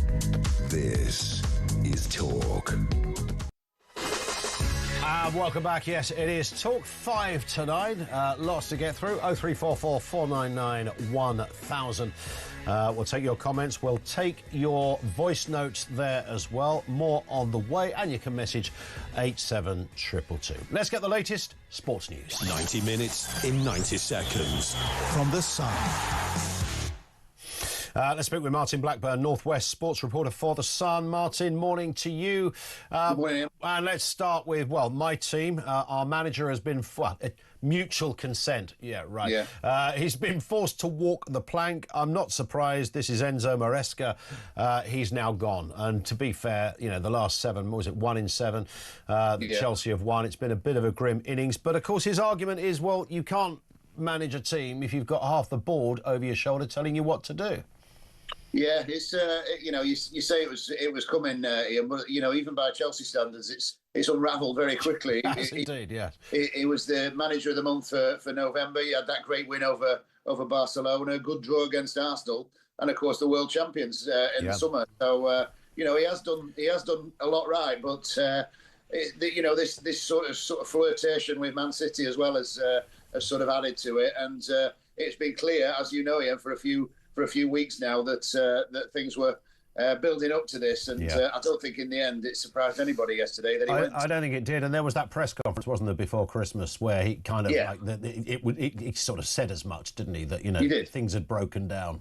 He did, yeah. He said about the worst 48 hours in his Chelsea career, and he didn't really expand on that. But you wouldn't say something like that, would you, unless things were going badly behind the scenes. So yeah, I mean, it's come around very quickly, and now it's all eyes on who's next, I suppose. Well, there's the question, isn't it? Who's next? And of course, I think one of from what we can gather, and it's and you know this better than I do, Martin, as a sports reporter, is trying to get stories out of the royal family, isn't it? I've always thought there's a great synergy between royal reporters and sports reporters, because you can only get the behind-the-scenes stuff. The American owners, what's going on in the boardroom. That seemed to be the suggestion that Enzo was all for growing some real potential in his team. But this thirst from the board to bring in young blood constantly was standing in the way of him ever being able to do anything. And there he is thinking, right, I can really work with this, but somebody else on his left shoulder saying, no, you've got to buy here, you've got to buy there. And that caused him a sort of compromise that he couldn't really work with. Yes, you're right, Ian. They have tried to bring young players in. Of course, they have spent a lot of money as well, and Maresca's found it a little bit, an impossible situation in the end. I think it's probably fair to say. Like I said, the sort of new layer of intrigue, if you like, was that Maresca's been sort of making it known that he's been having talks with Man City about potentially succeeding Pep Guardiola one day. City have played that down a little bit, but of course he used to work there, so he will undoubtedly know people. So, so that and that has sort of added to the intrigue, if you like. And like I said, now it's about who succeeds him. And an interesting name that's come up is Liam Rowe Senior, who worked for Strasbourg, who were Chelsea's sort of sister club, if you like. So I don't think necessarily it will get Chelsea's fans' pulses racing. You tell me, and I'm not sure, but he's done a good job, and obviously he's sort of on the payroll. So that's certainly one to keep an eye on. Indeed. Just 20 seconds on this one, if we can, Martin. Obviously, as a Chelsea fan, I was hoping that Arsenal might get mullered. Hoping that Sunderland might get mullered, so that Arsenal could get a little more mullered at the top. But of course, it didn't happen. Arsenal's luck continues because City only drew with Sunderland. That's right. Yeah, I think probably lots of people expected him to go there and win, Ian, last night. But nobody has won at Sunderland yet this season in the Premier League. They've had a really, really good home record. City just couldn't break them down. So that gives Arsenal a 4-point lead going into the new year, and City have got it all to do. Indeed, they have. Listen, great stuff, Martin. Thank you very much indeed. Happy New Year, by the way. Martin Blackburn, Northwest reporter with The Sun. Thank you to him. Back to you in a couple of moments. Right now, the time is 9 o'clock. Let's get the latest news headlines on Talk.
across the UK, on DAB+, on YouTube, on your mobile, and on your side. This is Talk.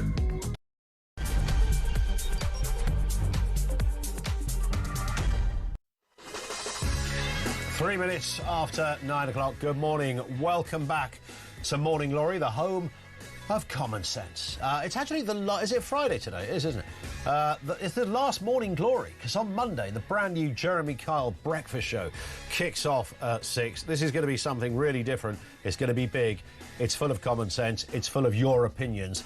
All starts on Monday, 6 a.m. right here on Talk. In the meantime, for the last hour, we continue. We go as we continue as we mean to go on. Is that the right phrase? I think so. And we're discussing a whole raft of things here. The UK and France's one-in, one-out migration deal has been slammed as ineffective. Tell us something we didn't know. Apparently, it's the French that are being criticised. Tell us something we didn't know. Their heart's not really in it, is it, over there in France? Also, we'll talk about that with Ryan Saby in just a second. Also this afternoon, the poorest households in Britain have become poorer under Labour, despite Keir Starmer's promise to improve living standards. Even his New Year's speech that he gave, like he was the king or something, said, we're going to make people better off in 2026. No, you're not, Keir. You've got none of the infrastructure in place in order to do that. Life will just get more expensive this year. Similarly, he's in the spotlight for this reason. Prime Minister facing calls to ditch his plans for digital ID after a survey showed the majority of the public now oppose it. This also is connected to another story, and this is a little bit of hearsay on this, but you take this stuff vaguely seriously when it's about digital ID. Apparently, there could be a suggestion that babies will get digital ID. From the moment you are born, you get your ID in a digital fashion. And this, 1 in 10 Brits would buy weight loss jabs on social media, on platforms such as TikTok. I mean, what's wrong with you? Why, at what point would you say, I know what I'll do? I need some weight loss jabs, darling. Where do we go? Well, the doctor? There's a consultant? There's a private practice over there? No, let's go to TikTok. There's a woman called Gemma flogging him by the pack for about 18 quid. It's a bargain, right? Yeah, well, who's going to buy injections from Gemma off the TikTok? Very few. Well, 1 in 10 apparently. 0344 499 1000 is where you will find us. This one comes in from Pete the Mole, who says, digital ID for babies, what next? Barcodes from birth, tattoos. We can all see which way this is going, because the illegal immigrants won't need one, but the rest of us will. Plus, fuel restrictions stop us moving around like some future roundup. Yeah, there is I know people write that off as a conspiracy theory, but it's not wrong to question that. We do live in a world where we have countries like China that are fast becoming the overlords of the world economy. They run like that. They do use digital ID in that form, social credits and the like. Carol says, Happy New Year, Ian. Lovely to see you this morning. Thank you, Carol. That's very kind. I wish people would stop claiming we all have our lives on our mobile phones already. Carol says, no, we don't. Many of us choose not to do everything online for the very reason of privacy, and keeping cash is essential to ensure our independence. Also, Paul Richards talking about democracy and the safe storage of our information is highly contentious when the incompetent lying government is doing its best to stifle any form of opposition, which is there for all to see. Have a great day, Carol. Thank you very much indeed for that.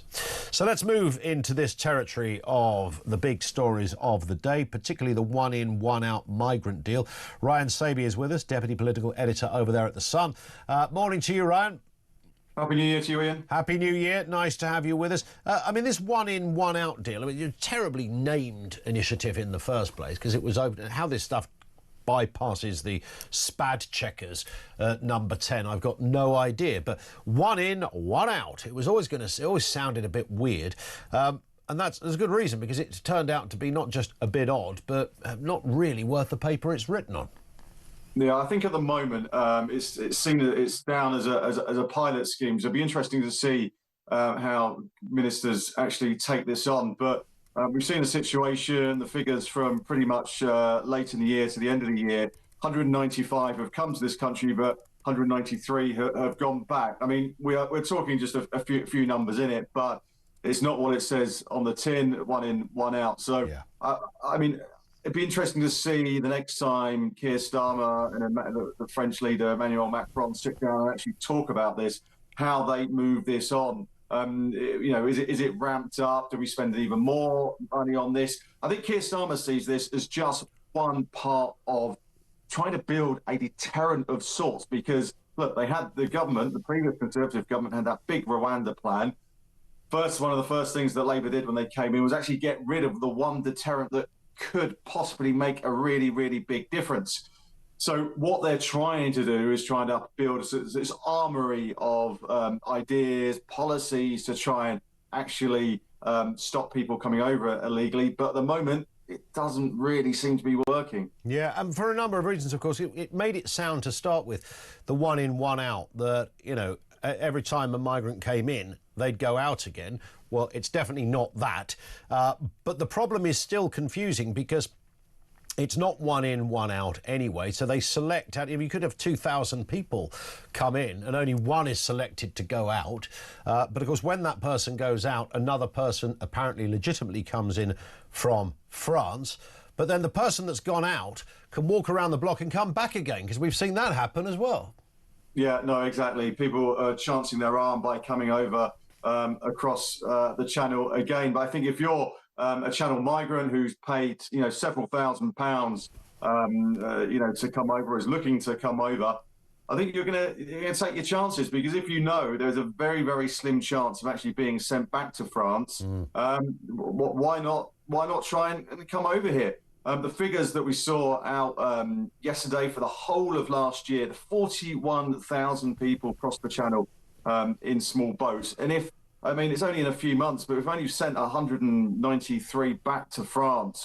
There are some other schemes that have where people have gone back, but in the grand scheme of things, real minimal numbers of people who've been sent back or being sent back to their home country. So if you're in that situation, you know, you want to come here and you're willing to spend the money and pay these smuggling gangs, you're going to try. And Keir Starmer's big idea before he came to power of smashing the gangs, it just shows you how difficult that is. I think it's approaching 60,000 people have come here since Labour came to power on small boats, and it's not as simple as getting into power, being a Labour government, waving a magic wand and thinking it will be all right, because it's simply not the case. Yeah, it's disaster written all over it, and the smash the gang things, that seems to have been quietly dropped as well, because that wasn't really doing very much. I mean, it just reminds me of Rishi Sunak just continuing with the stop the boats thing.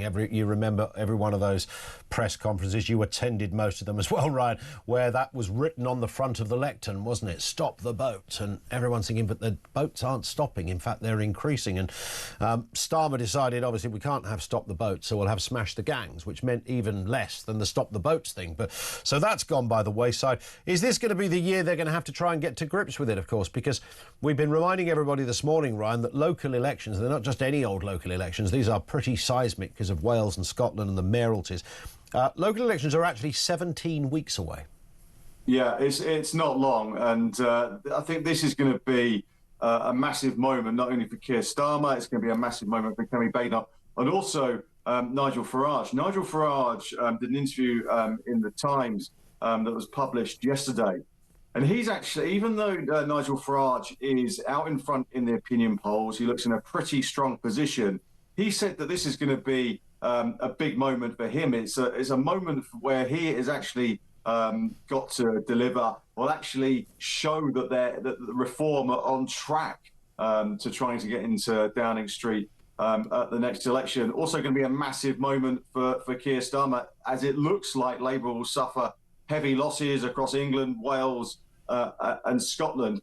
Will anyone have enough, really feel like they can make a challenge against Keir Starmer, or is he just going to cling on because there's going to be no one there who can really sort of muster the support? There isn't enough people in cabinet who've got the will more than anything to actually tell Keir Starmer that he should go. The strongest person who seems like they may see through the next few months is Kemi Badenoch. She seems to have a good few months, and I think all that muttering around her position does seem to have gone away. But for Nigel Farage, I think it's for him time to deliver, and for Keir Starmer, how does he hold on? Does he just muddle his way through this year? Well, I think, to be honest, Ryan, I think you're being rather cynical, because you obviously didn't catch the New Year's message from Mr. Starmer. I know you did, by the way, because he's promised it's all going to be all right. Actually, we're going to be better off, money in your pockets and all the rest of it. Let's have a listen to what the Prime Minister said. Things have been tough in Britain for a while. For many, life is still harder than it should be.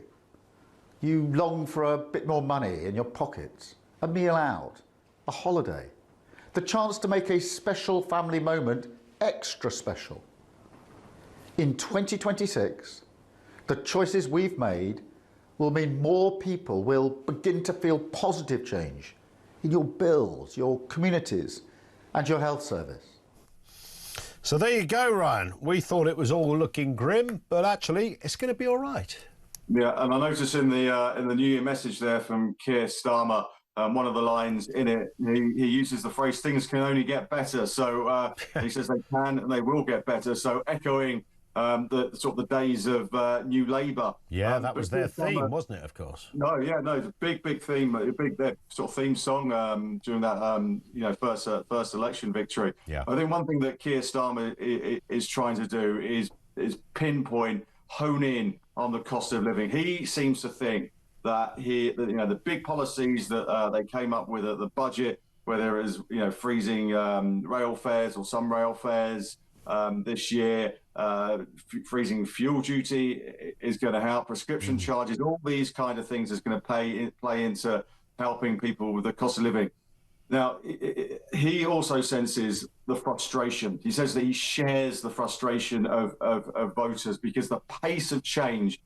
I think people, as I say before, I think people thought that after 14 years of Conservative government, the Labour government would get in, wave a magic wand, and things would be okay. It just hasn't worked out like that. I think so many, so many errors that this government has made, whether it's winter fuel, national insurance, farmers' tax, all these things that they've U-turned on, they've made it so much more difficult for themselves. So I think Downing Street will be looking to make some sort of intervention early next week on the cost of living. And I think this is the moment where action needs to happen and people need to start feeling a difference, because if they don't, it's going to make governing extremely hard. And it was a curious beginning, wasn't it? As you rightly said, very early doors, this winter fuel story just sort of broke. And I would argue, and I think students of politics in years to come will look back at that moment as very significant, in that they never had a honeymoon period, even after 14 years of being in opposition. The last 4 or 5 being particularly tricky economically and otherwise. A bit of an open goal they had, and we all sort of thought they were coming in with this huge file of policies and big announcements, and things were going to get better. And it appears they were bereft of that in the shins with the winter fuel thing.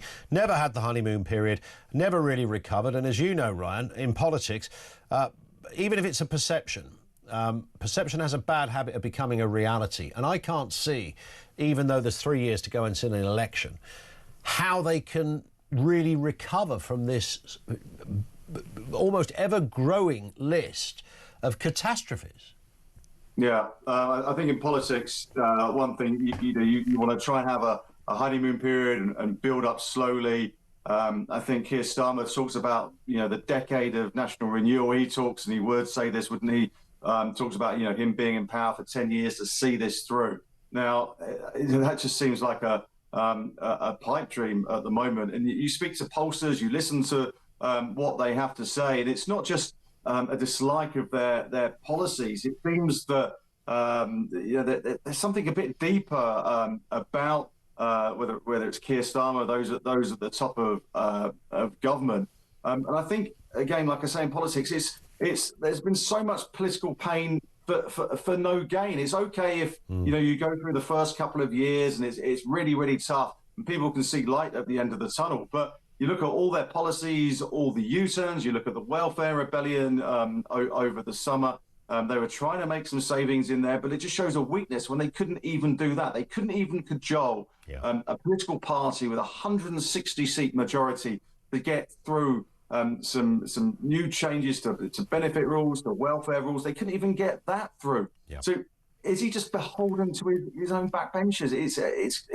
If he can't do it in the first year, when can he do it? And then, of course, as we said at the beginning, just to come back to that finally, Ryan, 17 weeks away, local elections, all of Wales, all of Scotland, some significant mayoralties, plus all those council seats.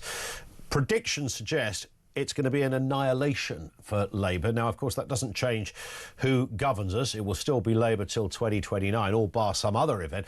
But it certainly compromises Keir Starmer, who's already in a very brittle position with many of those backbenchers. Yeah, no, it's going to be very, very difficult for him. And there's lots of conversations among Labour MPs, ministers, cabinet ministers about the position of the Prime Minister and where that goes this year. I think Downing Street, what they're going to do is try, focus on cost of living, immigration, the NHS, and just try and focus on those things. But when it comes to what voters actually want, they want to see results. And it's going to be Nigel Farage who announced yesterday that he's got £5 million that he's going to be spending on adverts and social media campaigning, that he is really going to go for the jugular, because this, for reform, is a key staging post on their way. What they see it is to getting into number 10. Because what reform, as those sort of insurgents in British politics, they have to create this momentum. And it's all been going one way for them. And they just need that to continue. But if it goes badly for Sir Keir Starmer, let's look out for what Andy Burnham, Angela Rayner, Wes Streeting all say the morning after those election results were expected to be heavy losses for Labour. Let's just see where the wind is blowing, and if Sir Keir Starmer can hang on. Yeah, well, we did have an anonymous message this morning from somebody saying they'd spotted Angela Rayner down at the range, as in the shop, buying curtains for number 10. Now, I don't know if this is true, Ryan, but who knows? Because certainly it's a job she'd rather like. We know that much.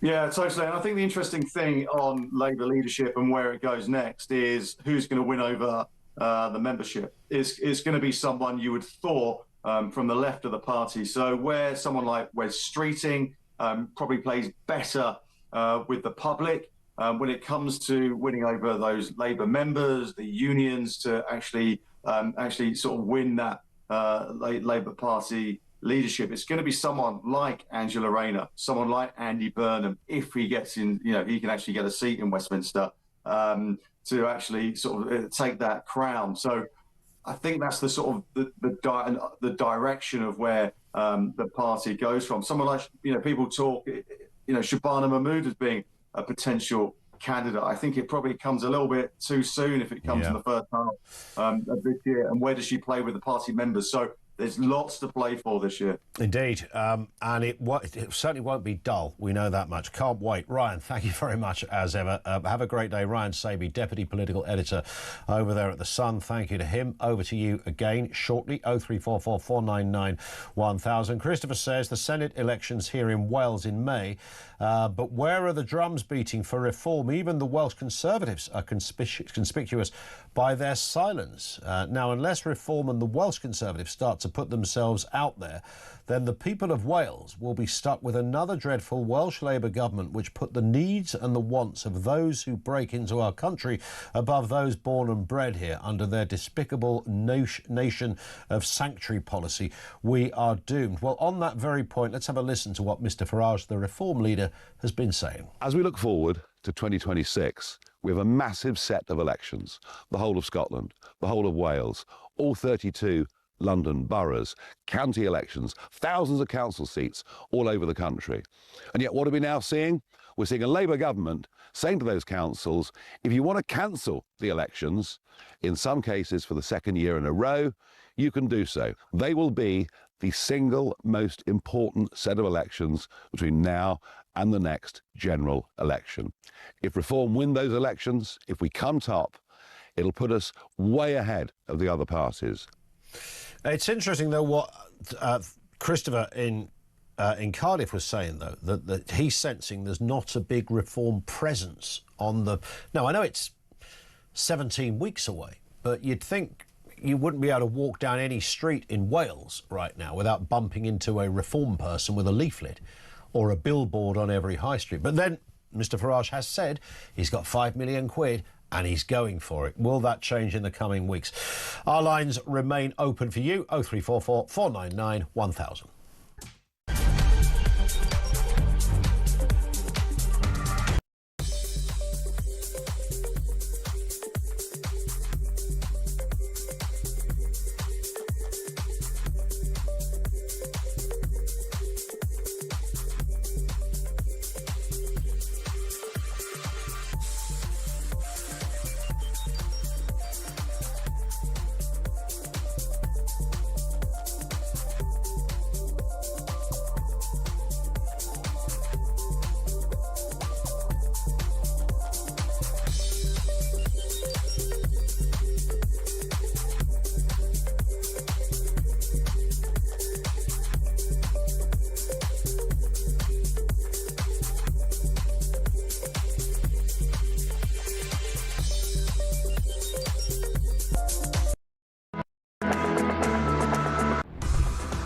Some breaking news this morning revealed that under the Terrorist Act, 242 people were arrested in the year to June of this year. That's something you can indulge in as to all the people who aren't going to prison because, well, there's no prison spaces. So this is a Talk exclusive we've been looking at. I said, you take these cuffs off me and speak to me like a human being rather than a common criminal. You're just left wondering, does these people who lead us actually hate Britain? Yeah. Do they not love our country and everything that we've stood for? Across the UK, on DAB+, on YouTube, on your mobile, and on your side. This is Talk. Thank you to Betty, who says the only good news of 2026 is at least when the civil war starts in the US. When the civil war starts, the US will be on our side and we will have air support. Labour and Islamist socialists won't last long, says Betts. Yeah, I don't know what... I'd like to think we'd have support from America, but even that might be dwindling a little bit. Who knows? Betty also says, I can sometimes remind these communist clowns that the British government and forces at 6 times the size and funding failed to manage Northern Ireland and 2,000 determined fighters. The US spent 25 years in Afghanistan. This is true. Labour have no army, no support, and will have 25 million willing defenders of the nation. And all the material is still buried. What are they going to do when Unionist, Republican, Royalist and local criminals join together in defence of these islands? Time to start prepping. Betty seems to be almost about to dig a bunker in the back garden, like they taught us on Blue Peter years ago. Is that an urban myth? Have I imagined that Blue Peter taught you how to build a nuclear bunker in your back garden? I don't think they necessarily taught... They taught you to make all sorts of things out of squeezy bottles and, you know, Tracy Island from Thunderbirds was the famous one. They would do all sorts, but they did talk about it. Maybe it was Newsround that reported it. It was certainly... It was a big era, wasn't it? You know, Frankie Goes to Hollywood, Two Tribes, really kind of crystallising that battle. And then the wall came tumbling down and everything was fantastic. And we've been great friends with Russia ever... Well, not quite, but gone wrong again. But you take the point. They did the Burlington bunker on Blue Peter. Alicia, our producer, who's literally at 27 minutes past 9, just woken up, has told me they did the Burlington bunker on... What is the Burlington bunker? Is that a version of a nuclear bunker? So they were doing, even on children's BBC back then, they were doing bunker detail on the kids. That's how serious people were taking it. I remember as a kid being that programme, Threads were, you know, as on the TV, it was a thing to be an incaution bunker. What does that even mean? Oh, in caution. I thought you said caution. In caution. In caution. Not caution. Never be cautious of caution, of course. Now let's move to this story. King Charles is breaking royal protocol with a new Prime Video documentary, Finding Harmony. It premieres on February the 6th, narrated by Kate Winslet and featuring David Beckham. The film uses personal archives to explore the King's 50-year fight for the environment, other than when he's shooting animals. It's being described as his personal testament to the planet, showcasing global sustainability projects ahead of the COP30 Climate Summit. Let's speak with Ben Pyle, co-founder of Climate Debate UK. Morning to you, Ben. Look, am I alone in this? When it comes to sort of environmental issues, and that would include everything from opulence in how you live, transportation in how you fly, move around the planet, what you eat, etc. I would suggest that the royals are almost the most unreliable witness in this debate. Yeah, good morning. I can't help but agree with you. You're definitely not alone in that. And it is remarkable that someone with such immense wealth that has never had to give any thought to his material well-being, much less has he had to make any material sacrifice, is preaching essentially a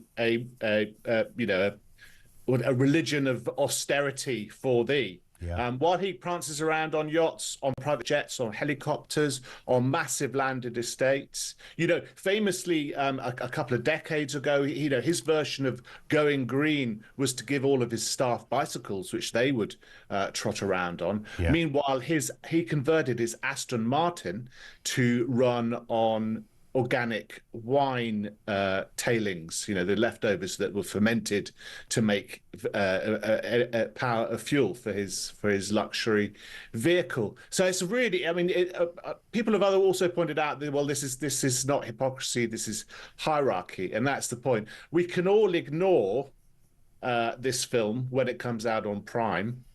Unfortunately, we can't ignore the fact that we don't get a choice about who our king is and what kind of instructions he's pushing out to his government, and it is nominally his government. And you're absolutely right to point out that does seem to break with royal protocol. And I think this has been allowed to happen because people don't understand that environmentalism, which is very much the ideology that the king is attached to, is an ism like any other ism that we saw in the 20th century, and certainly the first part of that 20th century, with profound consequences for how society is organized. And no less profound, I would say, than those isms with their mistakes, those great leap forwards, those green leap forwards. Now, if he was putting out a little green book rather than a little red book, perhaps people don't notice because they know it's polar bears and save the trees and do all that. But I don't think there's going to be much difference when the final body count, or at least at the final analysis, is done, right? I think this is a very dangerous political movement. I don't think it's benign, and I don't think it should sort of get this ideological free pass in this way. And I also wonder, Ben, I don't look, this is maybe a wider issue about a debate on royalty more than the environment, but I've never sensed from day one King Charles doesn't quite carry the same sort of levels of support and admiration that his mother did. I think we can safely say that. Well, I don't think he's that bright. I don't have to hand his O levels and A levels and what he got, but he's brought up. Before this section, you were talking about how people of our generation were brought up on threads.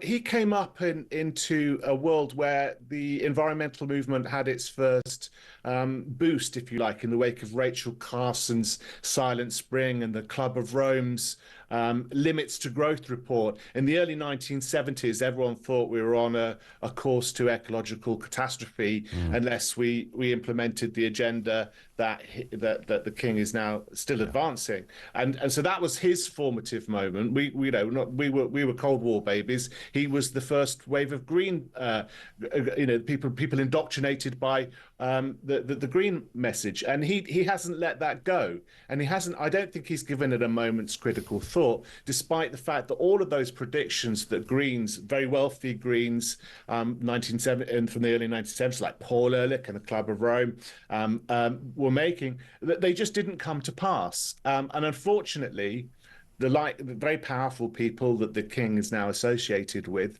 didn't learn any lessons from that. They didn't sort of adjust the script. They just sort of changed the date of doomsday, and sort of changed from one ecological scare to climate change, famously. So. Indeed. Yeah, it's very unscientific and very ideological, and I think this is a real step backwards. What worries me is that around the world there is the growing reflection on the failures of the green agenda. In America, people are sort of turning their backs on it, and internationally, this agenda is failing. And the danger is that when we get the opportunity to do that in the next election, with the most popular party looking like it is going to ask a few more important questions about green politics, then if the king is now sort of nailing his colours to the mast in this way, then there may be tensions between a democratically appointed government and an institution which, quite frankly, is an anachronism at best, and is crisis-ridden also. And I don't think that's going to be a healthy situation. Yeah, I think that's a great point, which brings us back to that debate on monarchy. Ben, thank you very much indeed, as ever. Ben Pyle, he's the co-founder of Climate Debate UK. Thank you to him. More calls and comments coming in from you on a range of issues. Digital ID has been big this morning on the programme. Michael is in Norfolk. On this very point, Michael, what are you thinking? Morning, rather. Morning, I keep saying it. Happy New Year to you. Happy New Year to you too. Oh, thank you. No, well, what I'm thinking, we don't like modern technology, not because we can't afford it, we just don't like it. Okay. We do all our banking the old-fashioned way. Do you? You need to go to jail for crimes against the state, Michael. Yes, exactly. I mean... So you haven't got a smartphone? No. Have you got a computer? No, we haven't got a computer. Okay. We haven't got a television.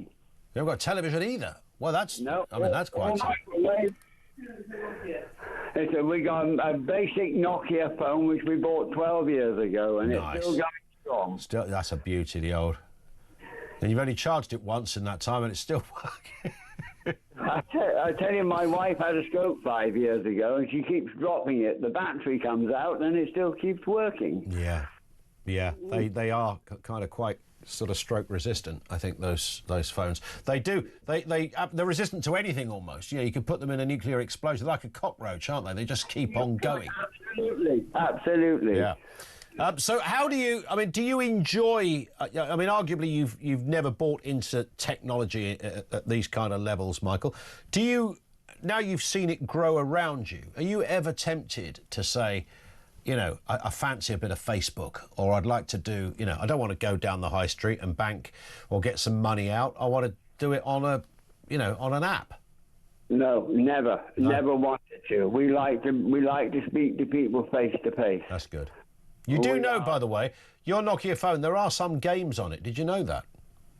Are they? We've never been into that sort of thing, to be honest with you. Well, it's not it's not illegal. I know it's not illegal. No, I mean no. But no.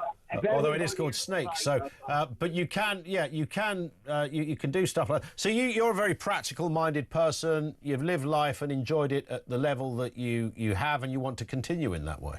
Exactly. So what happens when digital ID comes in, Michael? What are you going to do then? Well, that's a big worry. I mean, they can't force us to have a smartphone unless we're going to go. Well, mind you, this government is forcing us to do a lot of stupid things. Well, that's very true. That is very true. Well, listen, I'm really grateful for your call, Michael. You're an illuminating example of not just a lone person, but I think there are probably many, many tens of thousands of people like Michael there in Norfolk. Good luck with everything. Say hi to your wife as well, Michael, and give your Nokia a big old kiss from us. And see if you can find Snake. Just scroll down 3. You'll see the word probably that says something like games.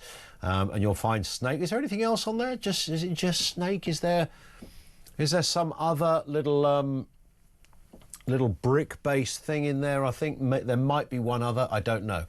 But Snake will keep you going for... Space Impact could be on there as well, although it depends. You might have got an early Nokia, so you might even be without the Snake. I don't know. But if you're ever bored, you know, when you're queuing at the bank, then just whip out your Nokia and give it large with the Snake. Very simple, really. 0344 499 1000. Very unfortunately phrased sentence, wasn't it? We're going to take a brief pause. Back with more coming next.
Across the UK, on DAB+, on YouTube, on your mobile, and on your side.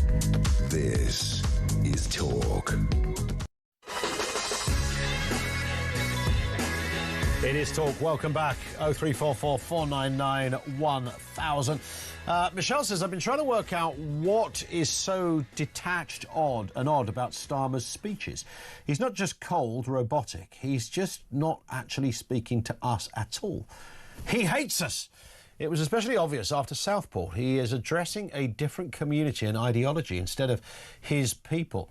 See, this is a really good point. Michelle, thank you for that, because rightly or wrongly, we were talking to our last guest about not having computers and our last caller, and smartphones, and that's on one level that's great, but actually in the 21st century, the qualities to become a politician have changed dramatically. It is the old example, and I'm sure you're familiar with this, is that when JFK was running against Nixon, and they did the TV debates and the radio debates as they do in the States. And Nixon won the radio debates.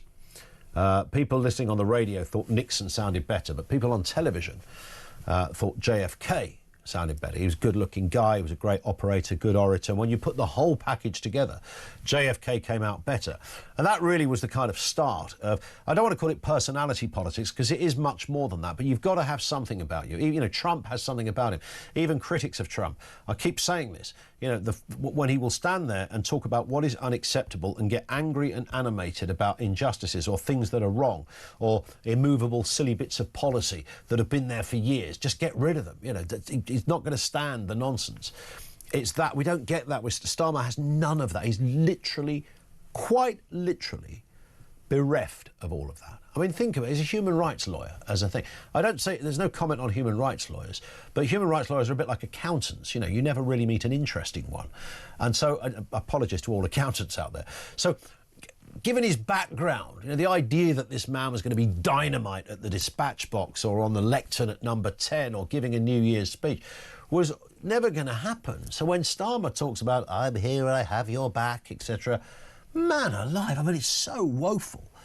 And Michelle is right. You think, who is he speaking to? Who is he talking to?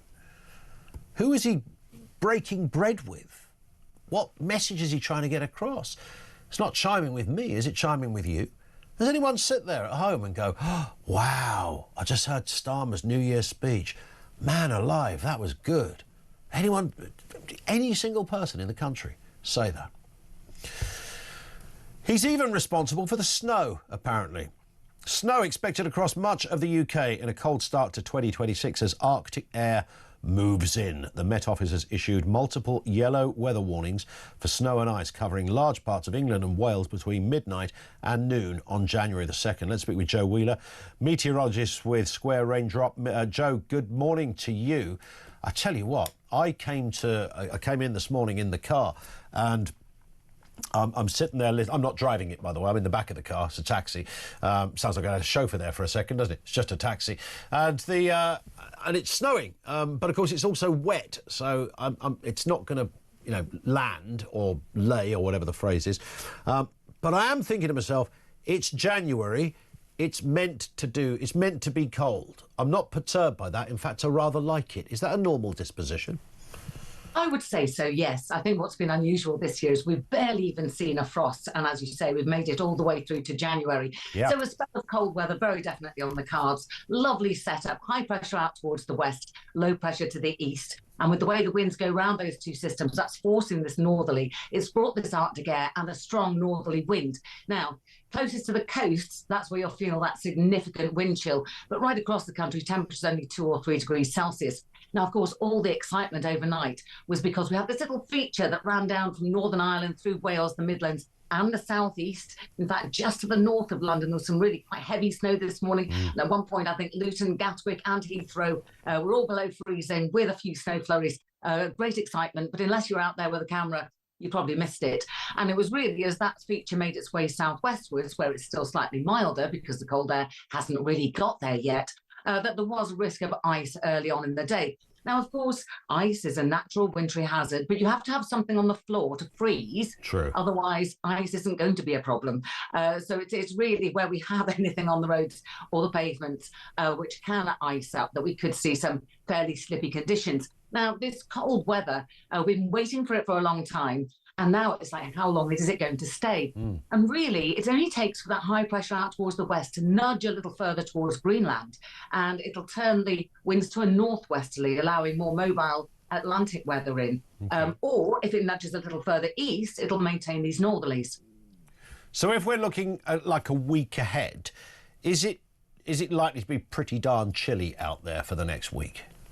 Yep, it is actually going to turn colder still over the weekend. So certainly at night, everywhere sub-zero. Towns and cities, rural areas, of course, significantly cooler than that. But even during the day and sometimes it will really struggle to get above freezing.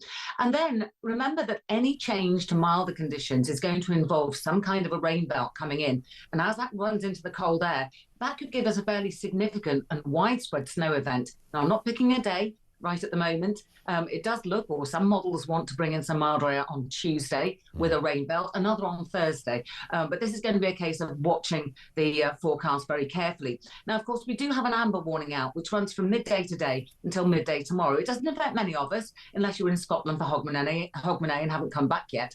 They're looking at anywhere between 10 and 40 centimetres of snow in these blizzard conditions, because you've got very strong winds. Yeah, of course. And, of course, drifting. Yeah, well, I love it. I mean, the chaos it can cause some people I sympathise with when it comes to getting around. If your roads are closed with the best wood in the world, you can't drive on them. These can be a problem. Trains running, planes taking off, etc. I get that. But I think, winter being winter is a rather nice thing. Joe, thank you very much indeed for your time. Joe Wheeler, meteorologist with us from Square Raindrop. It is one of those, when Christmas Eve and Christmas Day were quite blooming chilly, weren't they, this year? And I just thought, I can't remember the last time a Christmas was that cold. I've never seen it snow at Christmas, but for it to be chilly felt just right. It was like meant to be cold. You're meant to be cosy indoors at Christmas. And then yesterday, New year's Day, I've never really done the, look, I'm sure I'm in a minority here. When we were kids, we never did that thing of going for a walk on Boxing Day. Now, I know a lot of families do a Boxing Day walk. Some of them do a Christmas Day walk, but a walk they do. And I've just never really happened. And then yesterday it was decided, there was a decision made, a family decision made, which means my other half made a decision that me and the kids and her will go out for a walk to a big local park. nearby. It's called Knoll Park. Absolutely massive. I think the Penny Lane video by the Beatles, oddly, was partly filmed in Knoll Park back in the day. A little factoid for you. It's got loads of deer running around the place. It's absolutely spectacular. So we get in the car and decamp to Knoll Park, and I'm thinking, it's going to be interesting, this, isn't it? Because it'll be one of those rare occasions where we'll have a park to ourselves, you know, because who else is going to come out on New Year's Day to go walking in a park, by which stage it was a bit muddy as well. So we embark and we go into the park, and away we go. There were thousands of people. It was like Coldplay had booked an impromptu gig over there at Knoll Park. It was absolutely rammed. You couldn't move for people. We had the dog with us as well. You can't take the dog off the lead, understandably so, because of the deer running around. That wouldn't be good. But it was absolutely rammed, and I did enjoy it, and it was suitably cold as well. In fact, it was blooming freezing. But it was lovely, and that kind of stuff is really nice. And it is January, so we shouldn't moan. I'm a big fan of seasons being seasons. Come June, I want 25, 26 degrees every day for 3 months. I don't think that's too much to ask. To not get it is an injustice, and I would blame Keir Starmer. December, January, February, I want it to be ideally about -2 every day, all day, for 3 months, and possibly about 3 foot of snow every day, all day for 3 months. That'd be rather nice. But then once it starts to get to spring's a bit of a rubbish season. You know, spring is kind of like the weird girlfriend you once had or boyfriend you once had. That's spring, right? Something about it you think, what's this all about? What was I thinking? Spring, it's a bit nothingy, but I know the tulips come out and the daffodils and all the rest of it. Spring is kind of like, spring wants to be summer, doesn't it? You know, like a zebra wants to be a unicorn. It's never going to happen. That's all spring is. So it's not real. It's not kind of, it's just like a little warm-up. It's like when you go to see a big act at the O2 or at Wembley, and some warm-up act comes on, and they're all right, but they're just bring on the aforementioned Coldplay. So come the summer, 26 degrees every single day, please, for 3 months. And then, in fact, I'd split it 50-50. I'd have 6 months of the cold and 6 months of the hot. Then you really know where you stand. And Alicia, our producer, thinks I'm some kind of moron for thinking this. She thinks I'm a problem to life. It's probably right. AJ is over here in Essex on Digital ID. AJ, how you doing? Is it cold enough in Essex at the moment, AJ? Morning. It's like being back up north, Ian. Happy New Year. Yeah, Happy New Year. What have you got for us? Digital ID. Are you a big subscriber to this? The reason I've rung, Ian, is the so-called special or former special advisor to the Labour Party, who was on earlier. Yes. I have my thoughts on people who pronounce themselves special anyway. Recently... They're usually special for a very different reason. Yeah, well, I had a brain injury in February, so I've lost all my filters in 2025 in the UK. It's fantastic. So you can be as offensive as you like and then produce a badge. Some would say I always have been in, but now I've got an excuse. I like it. I like it. A silver lining to that, I guess. Absolutely. So your special or former special advisor, yeah. Has he ever heard of a national insurance number? That's a good point. Because all legitimate companies who take people on, they ask for your national insurance number. Well, I was about to say that because you're right. You or me couldn't just turn up for a job and go, yeah, I'll start on Monday. They go, yeah, hang on, you've got to fill this in first. Yeah. Want your insurance number? They might, if you're, they might want your tax number, whatever. You know, there's some general stuff you have to fill in anyway and have done forever. You need a UTR. Yeah. You need tax reference number. So when he's saying, we need a digital ID because of that, so it's nonsense. And you were correct, Ian. The companies who pay people cash and take people on and people illegally. Yeah. And they do that anyway. National insurance number. Exactly. Nonsense. All nonsense, Ian. Yeah. You have a great year and keep up the good work, you man. AJ, thank you very much. Your filter did well, by the way, in this conversation. So glad to hear it. Have a great day. AJ, thank you in Essex. We're going to talk to Vernon in just a second. 10 to 10. This is Talk.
brand new for 2026. It's going to be the only way to start your day. It's the home of common sense. It's where the nation can come to speak about the day's news. It's the Jeremy Kyle Breakfast Show. You know who you are. You get up, you graft, you work hard. I'm here for you. We want to hear your side. Promise you one thing. It is where the nation can and will come to talk. The Jeremy Kyle Breakfast Show, weekdays from 6 a.m.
Across the UK, on DAB+, on YouTube, on your mobile, and on your side.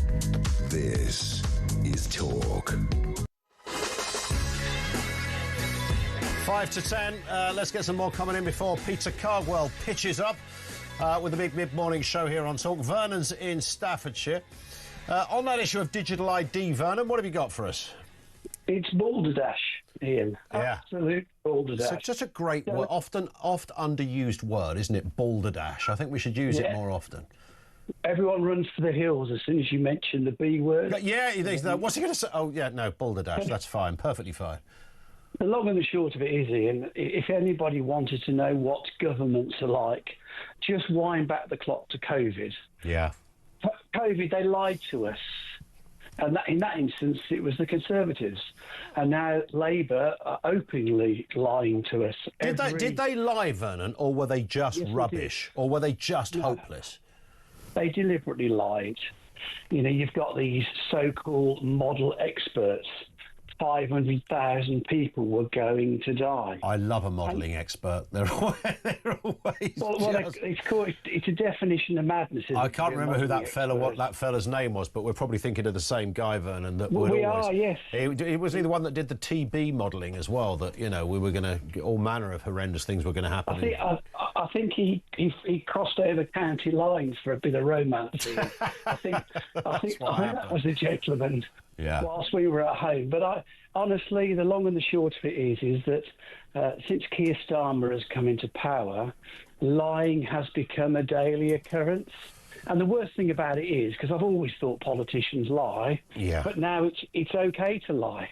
But it's really dangerous, Ian. Yes. You've got Clueless Lammy wanting to remove, obviously, the judiciary. Yeah, get rid of the juries, even though half an hour ago you thought they were a good idea. By the way, Professor Neil Ferguson was the man we were trying to think of. I didn't think you wanted to mention his name. Well, only because Peter Cardwell just wrote it down on a piece of A4 and flashed it up at me. He knows everything, Peter Cardwell. Well, he's right here now. Listen, Vernon, for that reason I've got to run, but you've been brilliant. Thank you, Vernon in Staffordshire.